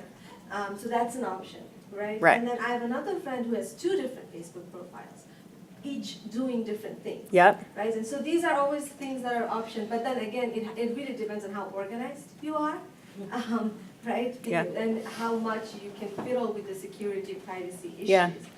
The settings that allow you to do that. Yeah. So I guess those are an option if you want to have a professional Facebook page.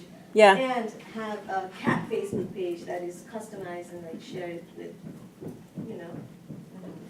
I would issue a caution though about having 2 accounts. I see a lot of people do that. They're like, I have a professional Twitter and a personal Twitter. Well, first of all, by doing that, you're telling me I'm not totally me on either. You're getting a sectioned part of me on both. Which I kind of am going to put in that category of asking me to follow your novel on Twitter. You're not asking me for really that much connection. You're asking me to only please connect with me personally. Only please connect with me professionally, which means I'm not going to be that human. I'm not going to be that personable. Or if it's only professional, I don't want you to know about my professional stuff. And there are valid reasons for that, but also don't assume I'm only going to find one of those, right? There's a very good chance I will find one or the other or both. And especially if you are doing something on one of those accounts you don't want the other side to know, you are kidding yourself. It is a matter of time before people find out about both. Especially if you're in journalism, especially if you're in social justice of some kind, if you're doing something that could be a little controversial or something that's polarizing, people are gonna go nuts for that. If on one account, the same as with our journalist that we were talking about on LinkedIn, she said something professional, on Facebook she said something personal, it ruined her life. She's totally out of her career now. She has a master's degree to do. So I caution those 2 accounts just because it sends a signal that it's kind of the opposite of the social media part. It's like, imagine meeting somebody at a party and you're like, you're so nice, we've really clicked, we should do something together, we should collaborate. That'd be great, but don't speak to me personally, only professionally. Like, that'd be kind of weird, right? If someone was trying to section you off, like if you click with someone, you click with them. And so I think that's where it's important to get a pen and paper and decide, like, here is personal, here's professional, and here's that line is.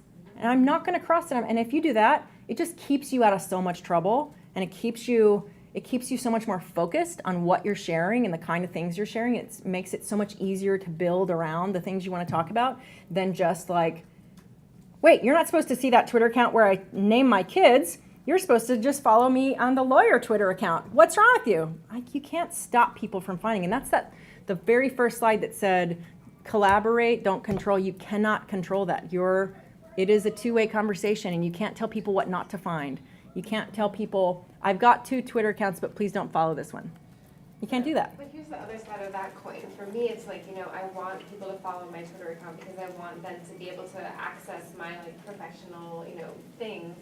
But I don't really want to alienate those same people by Pokemon Go screenshots. You know what I mean? So it's like, I feel like only certain things will be relevant to the discourse that I'm trying to tap And that's into. perfectly valid. And I'm not saying don't do any of it. I'm just saying things to consider that someone might find both charming, right? That someone might say, thank God she's a human being also. Oh God, I play Pokemon Go too. That's so great.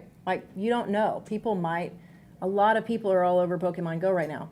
Sidebar, there's a Pokemon in front of Tribune Tower, and every time I walk out of it, someone's like this.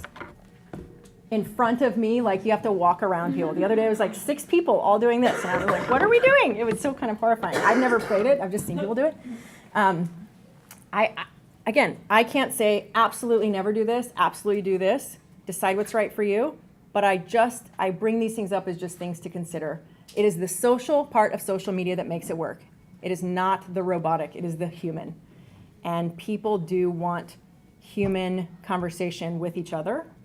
And if your goal is, I want to tweet really inflammatory political things on one account and just professional things about the other, that's fine, that's your choice. But again, don't kid yourself that those 2 things will not catch up. Because at the end of the day, we say oh, I don't represent my employer or what. Please. If I went and picked a bar fight tonight, it wouldn't be random Chicago woman in bar fight. It'd be WGN radio employee, right? It would it's going to come up whether you want it to or not. On some level, we see this every time a brand gets in trouble with something, right? There's a misfire, and everybody wants to jump on that thing. Even if you say, oh, I meant to do that from my personal account, it still doesn't matter. It's still, or someone from their personal account tweets something. And they're like, well, but my views don't represent my employer. Yeah, but you still said you wanted to blow up a building. So here we are, right? So I'm not saying don't do it. just the caution I would give you is that accept that people will probably find both and connect those dots, for better or worse. And think about where those lines are for personal and professional, and possibly see where they might intersect, because it might surprise you how much people want to know about the personal part. Like, I folded 1,000 origami cranes and I'm sending them with people around the world to take pictures of. That has nothing to do with journalism at all, but I tweet that. I put that on my social media accounts and people dig it. It's not hurting anybody. It's not controversial. It's not counter to anything I'm doing professionally. I don't think it discredits me. I don't think it makes me look like bad or dumb or anything. It's just an extra thing. It's an extra layer of stuff. Is that my Oscar music that you're doing? So my friends, we have like 9 slides and several platforms to go, but we talked about Twitter so much that we are out of time. So I will send this out, but let's just like look at them real quick. I'm gonna say like one thing about each thing, okay? If Pinterest applies, consider, much as we did with Twitter, like tweet by tweet that we'll discover things. A lot of times people just go, check this out, or this is so cute that I can make this. If you have the time, if it has something to do with you, change up like what you're describing that pin as. And if you're making a board, same with a Twitter list, what you call it and what you write about it is visible to Google. Use that. Whole Foods does a great job of putting the values of their customers on display in a visual way. They're not pinning their products. And I think a lot of people get in trouble by pinning their, like, I'm just gonna pin my book. Why? Why would I repin your book? Why would I do that? Make everything about being repinned and make everything visible to search engines. It is a very powerful platform. It is a big platform. There's a ton of activity on it, and you can use it if you have a visual thing that you do. If you don't, forget what I'm saying. But if you do have a visual part of it, there's a lot you can do. And Whole Foods is a great inspiration. They don't have like things on aisle 12 at Whole Foods. They have like beautiful gardens and, you know, exotic things happening and like all these pretty things. Like people are traveling and want healthy food and organic food and local stuff. They have all that represented very visually. So you guys already talked a lot about LinkedIn. And so the thing that probably I want to say more than ever is LinkedIn is also a very, very powerful site for SEO purposes and highly searchable, highly visible to Google. I encourage you to consider writing that summary. That's the thing that gets overlooked the most. Please write that. And when you do, consider writing it in third person, because Google does not know who I, me, or my is. But if you say, Jane Smith is an expert in Southeast Asian antiques and da-da-da-da-da, right? That's a little bit different. You're hand delivering a sentence to Google that you want it to understand about you. And that is an often overlooked opportunity in LinkedIn. Take it if you can. When you're doing the job descriptions, those little descriptions also pretty visible. So describe.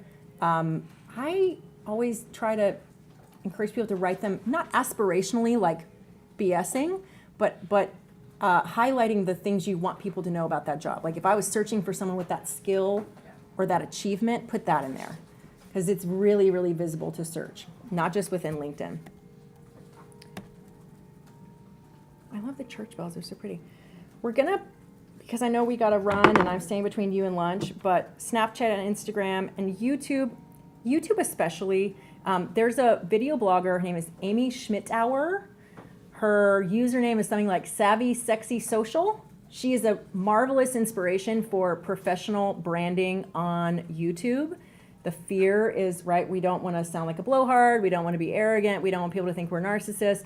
She does a thing in her workshops where she makes you turn on your camera and start hitting record and say, hi, my name is, and I have something very important to tell you. And then the next sentence out of your mouth, she's like, now hit send if you're really brave, go. And she really gets interesting results because people, the first sentence they say is usually something about their expertise or like, I can't wait for you to read my book about blah, blah, blah, or whatever. But she does a really good job of teaching people how to really thoughtfully do personal branding with video. So I encourage you to look at her and what she's doing. Her big takeaway she pushes on a lot is to invest in your archives. She treats it like an FAQ.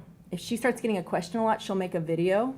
And for years, she said some of her videos, she's got like 3 million views on her videos, and some of them are like 4 years old, but it's a question people have a lot. And so she's just She's written the description and the title of it very clearly, and people go to it again and again and again. And so she's like the top video when you say how to effectively make a personal branding video, how to do this, she does all these great how-tos. So that's something to play with. We already talked about that. But this is a little footnote for you on the idea of like playing with opposition a little bit. Spaghetti taco is a term that still exists at the Tribune because of the story I told you about the kids' menus. That is the name given to a disaster happening on social media. And if you send an email to a group called Spaghetti Taco at Tribune, there are 5 people that will drop everything and go to a meeting because they have agreed, and one of them is a senior executive, because they've agreed we need to respond in real time and we need to decide where the response is coming and to not be reactive but to be thoughtful. So if it applies to what you're doing, consider creating your Spaghetti Taco plan. And also, when in crisis management, I encourage you to name the pink elephant. If you would like to Google my name and Gizmodo and also cat, you will find a lovely story in which I was in a test environment playing with a new website and actually put a cat and the word meow, meow, meow, test, test, test on the front of ChicagoTribune.com on a really busy news day. And it was the day that Dennis Farina died. And so people thought we were being flippant and insensitive. I'm like, I got nothing against Dennis Farina. I was just messing with a cat. But check out the interview, because instead of trying to say it was a technical glitch or we were hacked, I just said, you know what? I did it. I did it. And you know what? The comments are quite thoughtful. In fact, most of the comments are about my cat's name, because he was still with us at the time. So I leave you with that. We still got a couple things to do, but that's a good stopping point. So I've thrown a lot at you. I will send this out, but our conversation comes with a lifetime conversation guarantee.